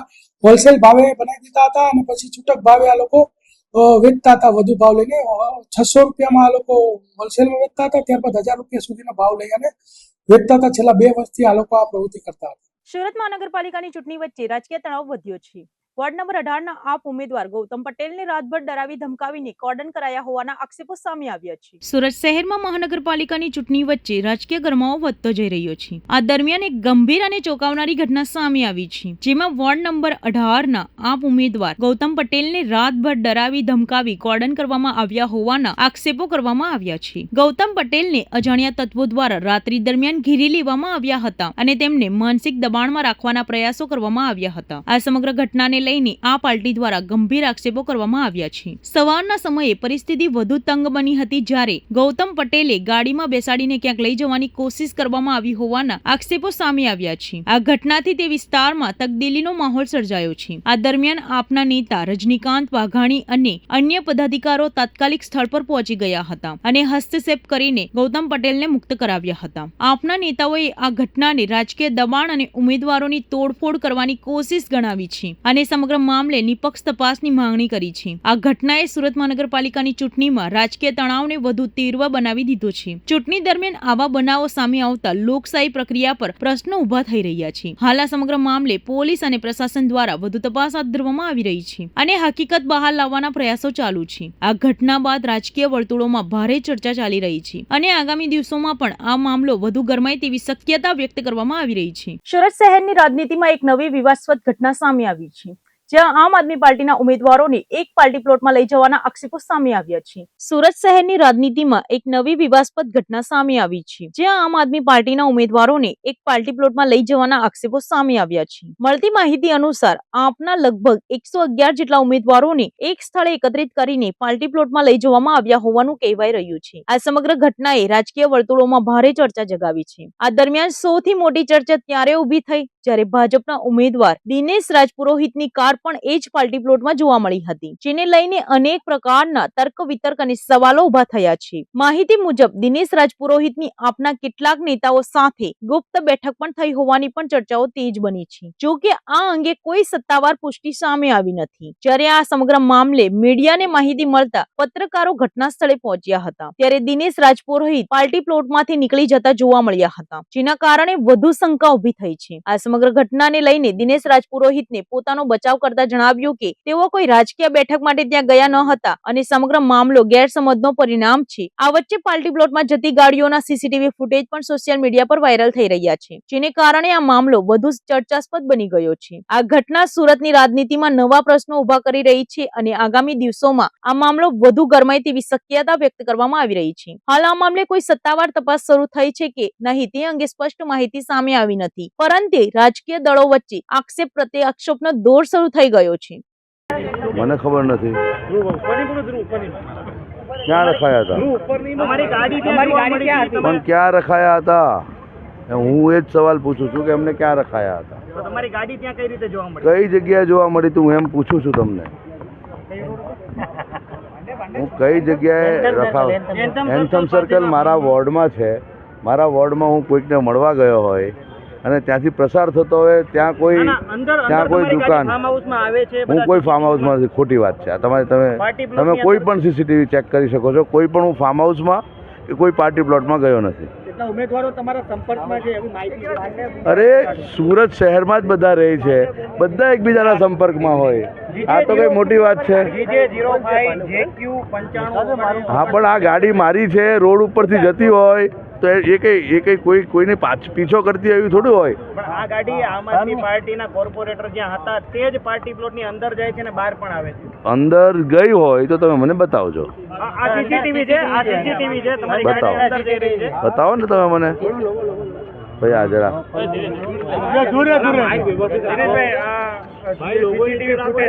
હા, તમે જોયો મેઇન રોડ ના સીસી ફૂટેજ છે. પાર્ટી પ્લોટ ની અંદર ના, આ મારી જો બાજુમાં મેઇન રોડ છે. આ ગાડી તમારી અંદર આવે છે? કઈ ક્યાંથી? આ જો આ ગાડી અંદર આવે. એ તો કદાચ વાળવા માટે આવી હોય ને વળી નીકળી ગઈ હોય ગાડી. રોડ ભૂલી ગયો હોય તો વાળવા માટે આવી હોય, નીકળી પણ ગઈ હોય, તરત જ નીકળી ગઈ હોય. તમે આમ આદમી પાર્ટીના કોઈ નેતાને મળ્યા છો સવારે? હું તો કોઈ પણ આમ આદમી પાર્ટીના નેતાને મળ્યો નથી અને મારે કોઈ આમ આદમી પાર્ટીના નેતાઓની જરૂર પણ નથી. તમારી ગાડી સવારે કોણ હતું તમારી ગાડીમાં સવારે? મારી ગાડી મારો ડ્રાઈવર છે, એ ચલાવે છે. 3 લોકો હતા બેઠેલા, એવા પણ ફૂટેજ. તો એ બધાનો વિષય મને ખબર નથી, પણ મારે કોઈ આમ આદમી પાર્ટીના નેતાઓના કે એના કાર્યકર્તાઓના સંપર્કમાં રહેવાની જરૂર નથી. અમે તો છેલ્લા 5 વર્ષમાં ખૂબ કામ કર્યા છે, અમારે એમના સંપર્કમાં રહેવાની નથી. એ લોકો અમને વારા ઘડીએ ફોન કરે છે, એવા દાખલાઓ છે. એટલે કેટલા જણનો ફોન આવ્યો? ઘણા બધા લોકોના ફોન આવે કે સાહેબ અમે અમારા ઉમેદવારોથી નારાજ છીએ. જે ઉમેદવારો આવ્યા છે, અમારે તમારી પાર્ટીમાં તમારી સાથે કામ કરવું છે, એવા ઘણા કાર્યકર્તાઓના ફોન આવતા હોય. ઘણા લોકોના ફોન આવતા હોય. અમે લઈએ નહીં લઈએ એ આખી વાત અલગ છે. સુરતમાંથી બિયર હેરાફેરીનો મોટો પર્દાફાશ થયો છે. ઉધરાણ પોલીસે અબ્રામા રોડ પરથી ગાડીમાં બિયર લઈ જતો એક શખ્સને 3 લાખથી વધુના મુદ્દામાલ સાથે ઝડપી પાડ્યો છે. સુરત શહેરમાં ગેરકાયદેસર દારૂની હેરાફેરી સામે ઉધરાણ પોલીસે મોટી સફળતા મેળવી છે. પોલીસે બાતમીના આધારે કાર્યવાહી કરતા એક ઇસમને મોટી માત્રામાં વિદેશી બિયર સાથે ઝડપી પાડ્યો છે. મળતી માહિતી અનુસાર ઉધરાણ પોલીસને ચોક્કસ બાતમી મળી હતી કે અબ્રામા રોડ પરથી એક ગાડીમાં બિયરનો જથ્થો લઈ જવામાં આવી રહ્યો છે. જે બાતમીના આધારે પોલીસે તાત્કાલિક વોચ ગોઠવી હતી. પોલીસે અબ્રામા રોડથી મોટા વરાછા તરફ જતા માર્ગ પર નાકાબંધી કરી હતી અને શંકાસ્પદ વાહનોની તપાસ શરૂ કરી હતી. આ દરમિયાન એક નંબર પ્લેટ વગરની ગ્રે કલરની નિસાન ટેરેનો કાર પોલીસને શંકાસ્પદ લાગી હતી. પોલીસે ગાડી રોકીને તપાસ કરતા ગાડીમાંથી મોટી માત્રામાં વિદેશી બિયરના ટીન મળી આવ્યા હતા. તપાસ દરમિયાન કુલ 336 નંગ બિયરના ટીન જપ્ત કરવામાં આવ્યા હતા. આ સાથે પોલીસે 22 વર્ષીય આરોપી જાહિદ ખાન વફાતી ખાન પઠાણને ઝડપી પાડ્યો હતો. તેની પાસેથી એક મોબાઈલ ફોન પણ કબજે કરવામાં આવ્યો છે. આ સમગ્ર કાર્યવાહી દરમિયાન પોલીસે અંદાજે 3,39,000 રૂપિયાનો મુદ્દામાલ સાથે ગાડી પણ કબજે કરી છે. પોલીસ દ્વારા આરોપીની અટકાયત કરીને વધુ તપાસ હાથ ધરવામાં આવી રહી છે કે આ દારૂ ક્યાંથી લાવવામાં આવ્યો હતો અને કયા સ્થળે પહોંચાડવાનો હતો. આ કેસમાં અન્ય કોઈ વ્યક્તિની સંડોવણી છે કે કેમ તે અંગે પણ તપાસ ચાલી રહી છે. સુરત શહેર એલસીબી ઝોન 3 ની ટીમે મોટી સફળતા મેળવતા વર્ષ 2017ના ચર્ચિત બેંક ફ્રોડના ગુનામાં સંડોવાયેલા અને છેલ્લા 9 વર્ષથી પોલીસને થાપ આપી ફરાર રહેલા આરોપીને ઝડપી પાડ્યો છે. ₹47.50 લાખની છેતરપિંડીના આ કેસમાં આરોપી વિરુદ્ધ અગાઉ કોર્ટ દ્વારા વોરંટ પણ ઇસ્યુ કરવામાં આવ્યું હતું. સુરત શહેરમાં મૈદરપુરા પોલીસને મોટી સફળતા મળી છે, જ્યાં વર્ષો જૂના બેંક ફ્રોડ કેસમાં ફરાર આરોપીને ઝડપી પાડવામાં આવ્યો છે. મળતી માહિતી અનુસાર વર્ષ 2017માં મૈદરપુરા પોલીસ સ્ટેશન ખાતે ₹47,40,00,000 બેંક ફ્રોડનો ગુનો નોંધાયો હતો. આ કેસમાં આરોપી છેલ્લા લગભગ 9 વર્ષથી ફરાર હતો અને સતત પોલીસથી બચતો ફરતો હતો. સુરત શહેર પોલીસ કમિશનર અને અધિક પોલીસ અધિકારીઓના માર્ગદર્શન હેઠળ લોકલ લોકલ ક્રાઇમ બ્રાન્ચ અને ટેકનિકલ સર્વેલન્સની મદદથી આ આરોપીની શોધખોળ હાથ ધરવામાં આવી હતી. તપાસ દરમિયાન પોલીસને મહત્વની માહિતી મળી હતી કે આરોપી હાલ સુરત શહેરમાં જ છુપાઈને રહ્યો હતો. ત્યારબાદ પોલીસે ચોક્કસ બાતમીના આધારે કાર્યવાહી હાથ ધરી હતી. પોલીસે ટ્રેપ ગોઠવીને આરોપી જેનેશ્વર દેવરામભાઈ માળીને ઝડપી પાડ્યો હતો. આરોપી મૂળ અમરેલી જિલ્લાનો રહેવાસી હોવાનું સામે આવ્યું છે. તપાસમાં ખુલ્યું છે કે આરોપીએ બેંક સાથે છેતરપિંડી કરીને ₹47,40,00,000 જેટલી મોટી રકમનો ફ્રોડ કર્યો હતો. આ રકમ અલગ અલગ એકાઉન્ટમાં ટ્રાન્સફર કરીને ગેરકાયદેસર રીતે ઉપાડી લેવામાં આવી હતી. આ કેસમાં અન્ય સહ આરોપીઓની પણ સંડોવણી હોવાનું સામે આવ્યું છે, જેમાંથી કેટલાક આરોપીઓની અગાઉ ધરપકડ કરવામાં આવી હતી, જ્યારે મુખ્ય આરોપી સતત ફરાર હતો. મહત્વની વાત તો એ છે કે આરોપી છેલ્લા 9 વર્ષથી નામ અને ઓળખ બદલતા ફરતો હતો, પોલીસને ચકમો આપતો હતો. આરોપી વિરુદ્ધ કોર્ટમાંથી CRP કલમ 70 મુજબ વોરંટ પણ બહાર પાડવામાં આવ્યું છે. અંતે આધુનિક ટેકનોલોજી અને માનવ ઇન્ટેલિજન્સના સંયુક્ત પ્રયાસોથી પોલીસે આ ફરાર આરોપીને ઝડપી પાડવામાં સફળતા મેળવી છે. હાલ પોલીસે આરોપીની ધરપકડ કરીને વધુ તપાસ હાથ ધરી છે અને આ સમગ્ર ગેંગ તેમજ અન્ય સંડોવાયેલા લોકો અંગે વધુ પૂછપરછ ચાલુ છે. આ કામગીરી સુરત પોલીસ માટે મોટી સિદ્ધિ માનવામાં આવી રહી છે. સુરતમાં સ્થાનિક સ્વરાજની ચૂંટણી પહેલા જનતાનો મિજાજ ગરમાયો છે. અડાજણ અને અમરોલી બાદ હવે પાંડેસરા વિસ્તારમાં પણ ભાજપના પ્રચારનો વિરોધ કરવામાં આવ્યો છે. પાયાની સુવિધાઓના અભાવે રોષે ભરાયેલા લોકોએ નેતાઓને સોસાયટીમાં પ્રવેશતા અટકાવીને પોતાનો વિરોધ નોંધાવ્યો છે.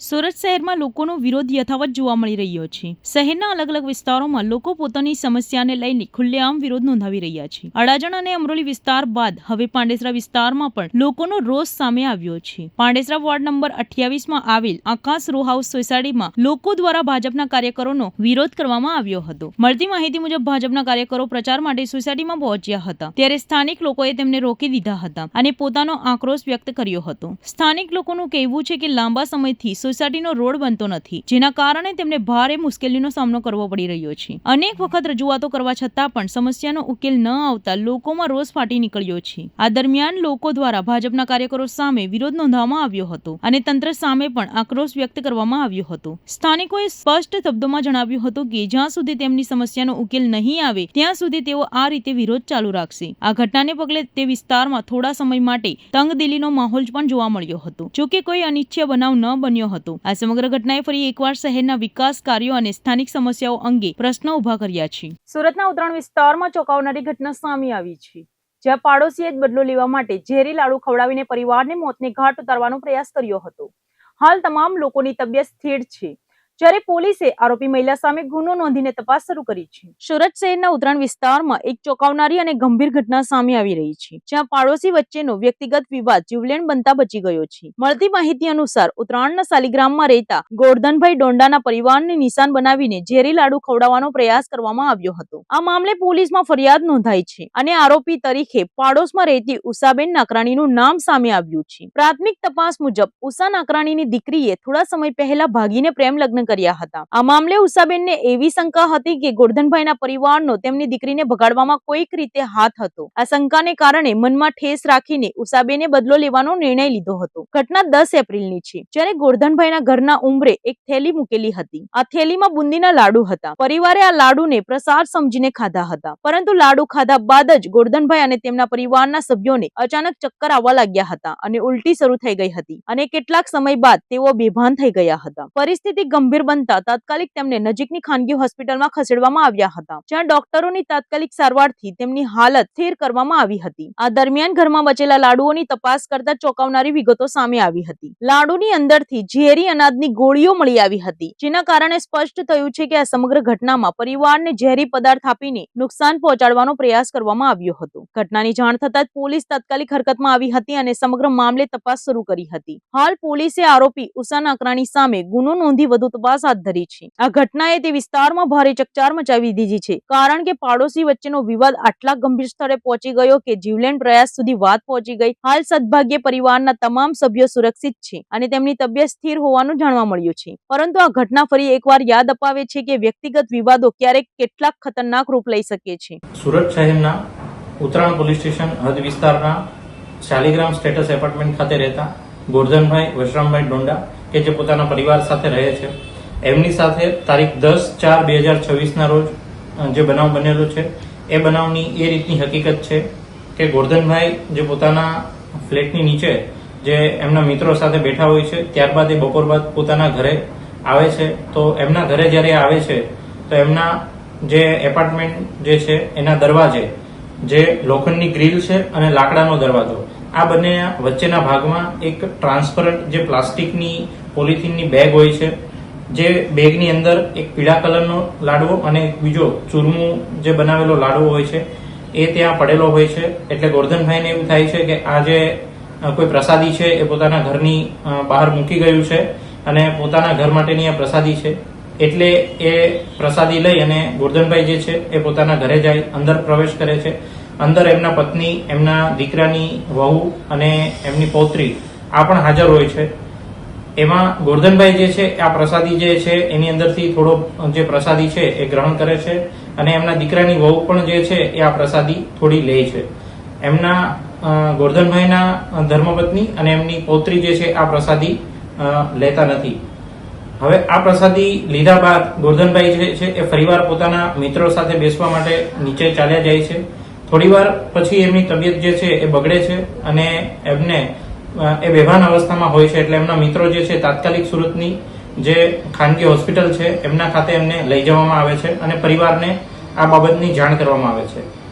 થોડા સમય બાદ એમના દીકરાની જે વહુ છે એમને પણ આ પ્રસાદી લીધી હોવાથી એમની પણ હાલત જે છે એ બગડે છે અને એમને પણ એ જ રીતે ખાનગી હોસ્પિટલ ખાતે સારવાર માટે ખસેડવામાં આવે છે. ત્યારબાદ એમના દીકરાની વહુ જે છે એની સારવાર બાદ એમને રજા જે આપી દેવામાં આવે છે અને એમાં પ્રાથમિક તબક્કે એનું થોડું નિવેદન લેતા એવું જાણ થાય છે કે આ રીતની કોઈ પ્રસાદી એમણે લીધેલી હોય છે. ત્યારબાદ ગોરધનભાઈ જે છે એમની જે તબિયત જે છે એ સ્થિર થતા એમને પણ જ્યારે હોસ્પિટલમાંથી રજા આપવામાં આવે છે અને આ બાબતે જ્યારે એમના પરિવાર સાથે ચર્ચા કરી અને જ્યારે એમનું નિવેદન લેવામાં આવે છે ત્યારે એમને આખી વિગતવારની જે હકીકત છે એ સામે આવે છે કે એમણે જે પ્રસાદી પોતાના ઘરની અંદર લઈ ગયા એ પ્રસાદીના લાડવાની અંદર કોઈ એવું તત્વ હતું કે જેના લીધે આ જે છે એ એમની સાથે જે છે એમની તબિયત આ રીતની ખરાબ થાય છે.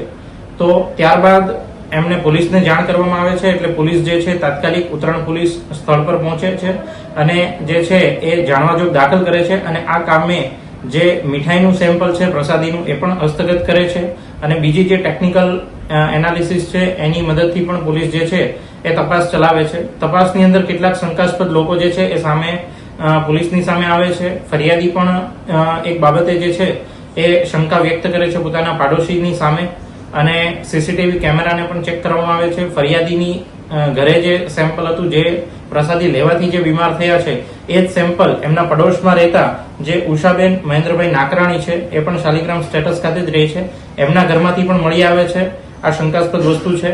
એટલે એ નમૂનો પણ એફએસએલ ખાતે જે છે એ સેમ્પલિંગ માટે જે છે મોકલવામાં આવે છે.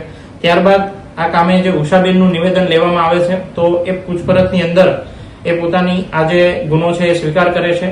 એમાં આ કરવા પાછળનું કારણ એવું છે કે એમની જે દીકરી છે એમણે થોડા સમય પહેલા જે પ્રેમ લગ્ન કરી લીધા હોય તો એમનું એવું માનવું હતું કે આ જે સામેનો જે પરિવાર છે, જે ફરિયાદીનો પરિવાર, એમનો આમની પાછળ હાથ છે અને એમનું મન દુઃખ રાખી અને એમણે જે છે એ આ પ્રસાદીના જે લાડવા હતા એની અંદર જે ઊંઘની જે ગોળીઓ છે એ ભેળવી અને એમના જે ફરિયાદી છે એમના ઘરના દરવાજા આગળ મૂકેલ હતી. તો આ કાપે અત્યારે જે આરોપી છે એમના પાડોશી છે ઉષાબેન મહેન્દ્રભાઈ નાકરાણી, એમની કાયદેસરની કાર્યવાહી છે એમની સામે કરવામાં આવી રહી છે અને જે ઉત્તરાયણ પોલીસે જે છે એ તાત્કાલિક આ ગુનાના કામે પોતાના તપાસની ટીમ છે એને એક્ટિવ કરી અને આ ગુનાનો જે છે એ ભેદ અત્યારે ઉકેલી નાખેલો છે. સુરત મનપાની ચૂંટણી પહેલા વોર્ડ નંબર 18 ચર્ચાનું કેન્દ્ર બન્યું છે. મહિલા ઉમેદવાર પ્રકૃતિ રાઠોડને ખરીદવાના ગંભીર આરોપો વચ્ચે તેમની માતાનો એક ભાવુક વિડીયો સોશિયલ મીડિયા પર વાયરલ થયો છે. સુરત મહાનગરપાલિકાની ચૂંટણીને લઈને રાજકીય ગરમાવો વધતો જઈ રહ્યો છે અને આ વચ્ચે વોર્ડ નંબર 18 ના સૌથી વધુ ચર્ચામાં આવ્યું છે. આ વોર્ડમાં મહિલા ઉમેદવાર પ્રકૃતિ રાઠોડને લઈને મોટા આક્ષેપો સામે આવ્યા છે. આરોપ છે કે તેમને ચૂંટણીમાંથી હટાવવા માટે પૈસાની ઓફર કરવામાં આવી હતી. આ સમગ્ર મામલે એક વિડીયો સોશિયલ મીડિયા પર ઝડપથી વાયરલ થઈ રહ્યો છે. મારી પોરી આજે ઊભી રહી, મારી પોરીએ ફળિયામાં વિરોધ થઈ તો આજે આને મારી પોરીનું નહીં રાખ્યું. એને આજે મારા પોરાને ને મારી પોરીને રોડાવી એટલે કેવા હું માંગે. મેં આજે એની ઇજ્જત કેટલી કરેલી હતી તમે ખબર છે? 10 ચૂંટણી વખતે મેં ઇજ્જત આજે એની રાખી પણ આજે આને મારું નહીં રાખ્યું. એને મેં એના દેવ ડેરા કરીને મેં એની મરી ગઈ. મેં એને જેમાં પ્રકૃતિ રાઠોડની માતા અશ્રુભીની આંખે પોતાની વેદના વ્યક્ત કરતી નજરે પડી રહી છે। વિડીયોમાં તેઓ કહે છે કે મારી પોરી જીતે કે ના જીતે પણ તે પૈસાની લુચ્ચી નથી, મારી દીકરી ઇજ્જતની વહાલી છે। માતાના આ શબ્દોએ લોકોના દિલને સ્પર્શી લીધા છે અને સમગ્ર મામલે વધુ ગંભીર બનાવી દીધો છે। આ તરફ ઉમેદવાર પ્રકૃતિ રાઠોડે પણ ખુલાસો કર્યો છે કે ભાજપના સાથે જોડાયેલા 4 લોકો તેમની પાસે આવ્યા હતા। તેમને પહેલા 25 લાખ, ત્યારબાદ 50 લાખ અને અંતે 75 લાખ રૂપિયા સુધીની ઓફર કરી હતી। તેમ છતાં પ્રકૃતિ રાઠોડે સ્પષ્ટ કહ્યું કે તેમને આ ઓફર નકારી દીધી હતી અને પોતાનું ફોર્મ પરત ખેંચ્યું નથી। આક્ષેપો સામે આવ્યા બાદ રાજકીય વર્તુળોમાં હલચલ મચી ગઈ છે। આ મામલો હવે માત્ર એક વોર્ડ પૂરતો મર્યાદિત નથી રહ્યો, પરંતુ સમગ્ર સુરત શહેરમાં ચર્ચાનો વિષય બન્યો છે। હાલમાં આરોપીઓની સત્તાવાર પુષ્ટિ થઈ નથી, પરંતુ વાયરલ થયેલા વિડીયો અને નિવેદનોને કારણે ચૂંટણી પૂર્વક રાજકીય વાતાવરણ ગરમાયું છે। આગામી દિવસોમાં આ મામલે રાજકીય પક્ષો તરફથી પ્રતિક્રિયા અને વધુ ખુલાસા થવાની શક્યતા વ્યક્ત કરવામાં આવી છે। ખાતર મારી પોરી આજે ઊભી રહી, મારી પોરીએ ફળિયામાં વિરોધ થઈ તો આજે એને મારી પોરીનું નહીં રાખ્યું એને। આજે મારા પોરાને ને મારી પોરીને રોડાવી એટલે કેવા હું માંગે? મેં આજે એની ઇજ્જત કેટલી કરેલી હતી તમે ખબર છે? દર ચૂંટણી વખતે મેં ઇજ્જત આજે એની રાખી, પણ આજે એને મારું નહીં રાખ્યું એને। મેં એના દેવ ડેરા કરીને મેં એની મરી ગઈ મેં એને। બરાબર તો આજે મારી પોરી આજે એન્ટા પૈસા વાળા છે, મારી પોરી વગર પૈસાની છે તો મારી પોરી પૈસા લઈને ખોસી જતો આજે માટે તમે બધા ગાડે આવતા કે નહીં આવતા કે નહીં લડવા તમે લોકે તો પછી કઈ નહીં છે ને અમે છે ને તું કામ ગભરાય આખો ગામ બોલે મારી પોરી જો જીતે કે જો ની જીતે પણ મારી પોરી પૈસાની લુચ્ચી નહીં મળે। મારી પોરી ઇજ્જતની વાલી છે મારી પોરી। હા આજે એના મા બાપનું એને આજે ઇજ્જત રાખેલી છે એના ભાઈનું। કઈ વાંધો નહીં, આપણે જેટલા મોટ મળતા એટલા હું ખેંચી લઉં પણ સંજયને કે તું મારા હવે બાંધને આવ દીકરા, ભલે મારી જરૂર પડે ને તો હું આ લોકોને બોલાવીશ, પણ હું સંજયને ઉઠલા પર ની ચોરા મે હવે આ જાય। હા મન તો બહુ ડાઘાટ લાગ્યો પણ ડાઘાટ હું અરે હું જરા કઈ થાય એટલે હું એને ટટ બોલાવું ને હું ત્યાં દોડી જામ, પણ આજે એને મારું માન નહીં રાખ્યું ને મને ટ બોલાવે હુકમ આવું મેં કઈ જવાનું નહીં ત્યારે કેવી એ બોલ્યો તો અમે ભાઈ એવું નહીં બોલવાનું, અરે બોલું તો તે હુકમ ચૂંટણી કરીને હુકમ આટલા હકલો કરીને બોલ્યા નહીં બોલવું જોવે ને ભાઈસન કરવા આવ્યા તો પછી ભાઈસન હુકમ જોઈ નહીં કરાય તો મારે તો આજે તું તા બોલાવે જેનારે ભાઈસન નહીં કરી તેના તું આજે અહીંયા આવ તારે એટલી ભાઈસન કરની આજે મારા ભેગું કરી નાખ તો બધા મારા મોલ્લેના બોલે બધા બરાબર કે ભાઈ તેના તું હું આ જવાબ આપ્યો તને પૈસા નહીં હું કાકે કમી છે ના આજે મારી પોરી ખહી ગઈ ઓટે ફોર્મ ખેંચીને તમે આજે ઘર બેઠા બોલવા આવતો અમારી પણ મારી પોરી પૈસાની લાલચ નથી મારી પોરીને ને મારી પોરીને સીટ મળીને ટિકિટ મળીને સુરા જો આજે આ બધા માણસની વચ્ચે કેમ મારી પોરીની બહુ બધા બોલે છે ને મારી પોરી બધાને વિરોધ થઈને જુદી સુરાભાઈ અહીંયા ટેબલ ભાજપની જો હે ભાઈ ના ના ના મૂકવા જ જોવે જ નહીં અજુ હા બોલું ભાજો ભર આવે ને એટલે ચાલ નીકળે એ કઈ નહીં જોવા માંગતા બોલે મારું જે કરે ને કરે કમલની ઉડા દેવા બધા હા બધા જોવાની આઈ ગાડી જોવાની આઈ ગાડી કોઈ નહીં જોવે ભાજપ વાળા ગામમાં જોવે નહીં એટલે જોવે જોવે નહીં બસ વાત જ નહીં ગામમાં ગામની ઇજ્જત ગઈ છે। કોઈ દિવસ મારા પોરાને મારી પોરી રડી નથી, આજે મારી પોરી પોરા રડ્યા એટલે મારું હે લોહી બળી ગયું છે। આજે અમે ખાધું નથી, અમે આજે અમારી ઇજ્જત નહીં રાખી અરે ખાલી પ્રોટેક્શન જોઈએ છે, બીજેપી વાળા પૈસાની ઓફર માટે ફોર્મ જે જમા આવેલા હતા એટલે મને મારા ઘરે પ્રોટેક્શન મૂકો। હા પ્રેશર હતું પણ હવે ટાઈમ તો ઓવર થઈ ગયેલો છે, તબી મને મારા ઘરે પ્રોટેક્શન જોઈએ છે। એ લોકોને બીજેપી વાળાનો કઈ જ ભરોસો છે નહીં। આવશે હજુ બી આવશે એ લોકો એટલી મને ખબર છે, ફોન ચાલુ જ છે બધાના। હા બોલ બોલ હા આવું કોણજી આપણે ઘર પે લેકે ચલો હા આવો બેટા બનાજો કરી લેવો ભાઈ ગુમાનજી ગંઠી ને હા માર જોડે જઈ હા તમે કોઈ ચિંતા નહીં કરો ચિંતા નહીં કરો ને કોઈ નહીં અહીંયા રહેશે કોઈ થાય નહીં અમે છે ને વાંધો નહીં પણ ઓફિસમાં કામ છે। ચાલ ભાઈ જાઓ કોઈ હવે આવો લઈને આવો જાઓ લઈને જાઓ હા, જાઓ જાઓ. આવો લઈને જા દીકરા મારી ઘણી છે એવી રીતે તમે હવે લઈને ચાલજો હવે હા બિલકુલ બસ कांग्रेस जिंदाबाद कांग्रेस जिंदाबाद हम सब एक हैं हम सब एक हैं हम सब एक हैं हमसे जो टकराएगा मिट्टी में मिल जाएगा हमसे जो टकराएगा मिट्टी में मिल जाएगा हमसे जो टकराएगा मिट्टी में मिल जाएगा। धन्यवाद है कि ये ऐसे से बिकी नहीं है रखी है बहुत बड़ी बात। हिम्मत वाली तो दरबारों बताए दरबारों को सपोर्ट करे, હું બી દરબાર જ છું बेटी आपकी है बस, तो आपको इसका ध्यान रखना है। आप लोगों को बेटी का बात बढ़ते हैं ना, बात बढ़ो अपन बस। मायरा मायरा समझते हो ना, मायरा बात बढ़ते हैं। बेटी को अपना दरियावर इसका बढ़िया से मायरा बनना है, ठीक है ना। मायरा बहन बेटी का मायरा बनना है। आपको सबको ध्यान रखना है, एक एक वोट देना जिलाना है। देखो वोट खाली न जाओ जी, नहीं जाए રેજે હાથે પછી ભાઈ હાથે નહીં જતો अरे भाई हाथे जाए बीजो तो मैंने कह दे साथ में इधर से वहां तक जब दौड़ेगा और कोई टेंशन। સુરત પંપાની ચૂંટણીમાં વોર્ડ નંબર 18 ફરી ચર્ચાના કેન્દ્રમાં છે। ઉમેદવારી ફોર્મ પરત ખેંચનાર સંજય રામાનંદીનો વિડીયો સામે આવ્યો છે, જેમાં તેમણે કોંગ્રેસ પાર્ટી અને ટોચના નેતાઓ સામે ગંભીર આક્ષેપો કર્યા છે। હું સંજય રામાનંદી વોર્ડ નંબર 18માં ભારતીય રાષ્ટ્રીય કોંગ્રેસ પાર્ટીના ઉમેદવાર તરીકે મને જાહેર કરવામાં આવેલા અને મેં મારું ફોર્મ પાછું ખેંચી લીધું છે। પણ અત્યાર સુધી પાર્ટીના બધા માણસોને મેં રજૂઆત કરેલી કે ભાઈ આ ફોર્મ ખેંચવાનું કારણ જેવું મેં ફોર્મ ખેંચ્યું તેવું સુરત પ્રમુખશ્રીને પહેલો ફોન કરેલો, ત્યાર પછી સંગઠનની અંદર જે માણસો આવે છે કેટેગરી પ્રમાણે એ બધાને ફોન કરી અને મેં જાણ કરેલી છે અને ફોર્મ ખેંચવાનું કારણ પણ મેં બતાવેલું છે, પણ એના પર કોઈ એક્શન લેવામાં આવતી નથી। અને જે મારા સાથી મિત્ર અત્યારે હાલમાં ઇલેક્શન લડી રહ્યા છે એ લોકો અનાપ શનાપ બોલી રહ્યા છે। જો અનાપ શનાપની હદ વધી જશે ને તો પણ એ બધા ઉમેદવારોના મારી પાસે કાચા ચિઠ્ઠા પડેલા છે, જેથી મર્યાદામાં રહી અને ઇલેક્શન લડે અને તમે વિજય થાવ એવી મારી શુભકામનાઓ। અત્યારે હાલમાં પણ હું કોંગ્રેસમાં જ છું, કોંગ્રેસી જ છું અને કોંગ્રેસ જ રહીશ। મારી ગાડી પર એમના ફોટા છે, મારા ઘરે જે કાર્યાલય છે એના પર બી કોંગ્રેસ પાર્ટીના ટેગ લાગેલા છે, ખેસ લાગેલા જ છે, છતાં પણ અનાપ શનાપ બોલવામાં આવે છે। અમે કોઈ ઓલિયા ગોલિયા નથી, મારી પોતાની 40 વીઘા જમીન છે, મને કોઈ પૈસાની પડી નથી। હવે હકીકત શું છે એ તમે બધા જાણો।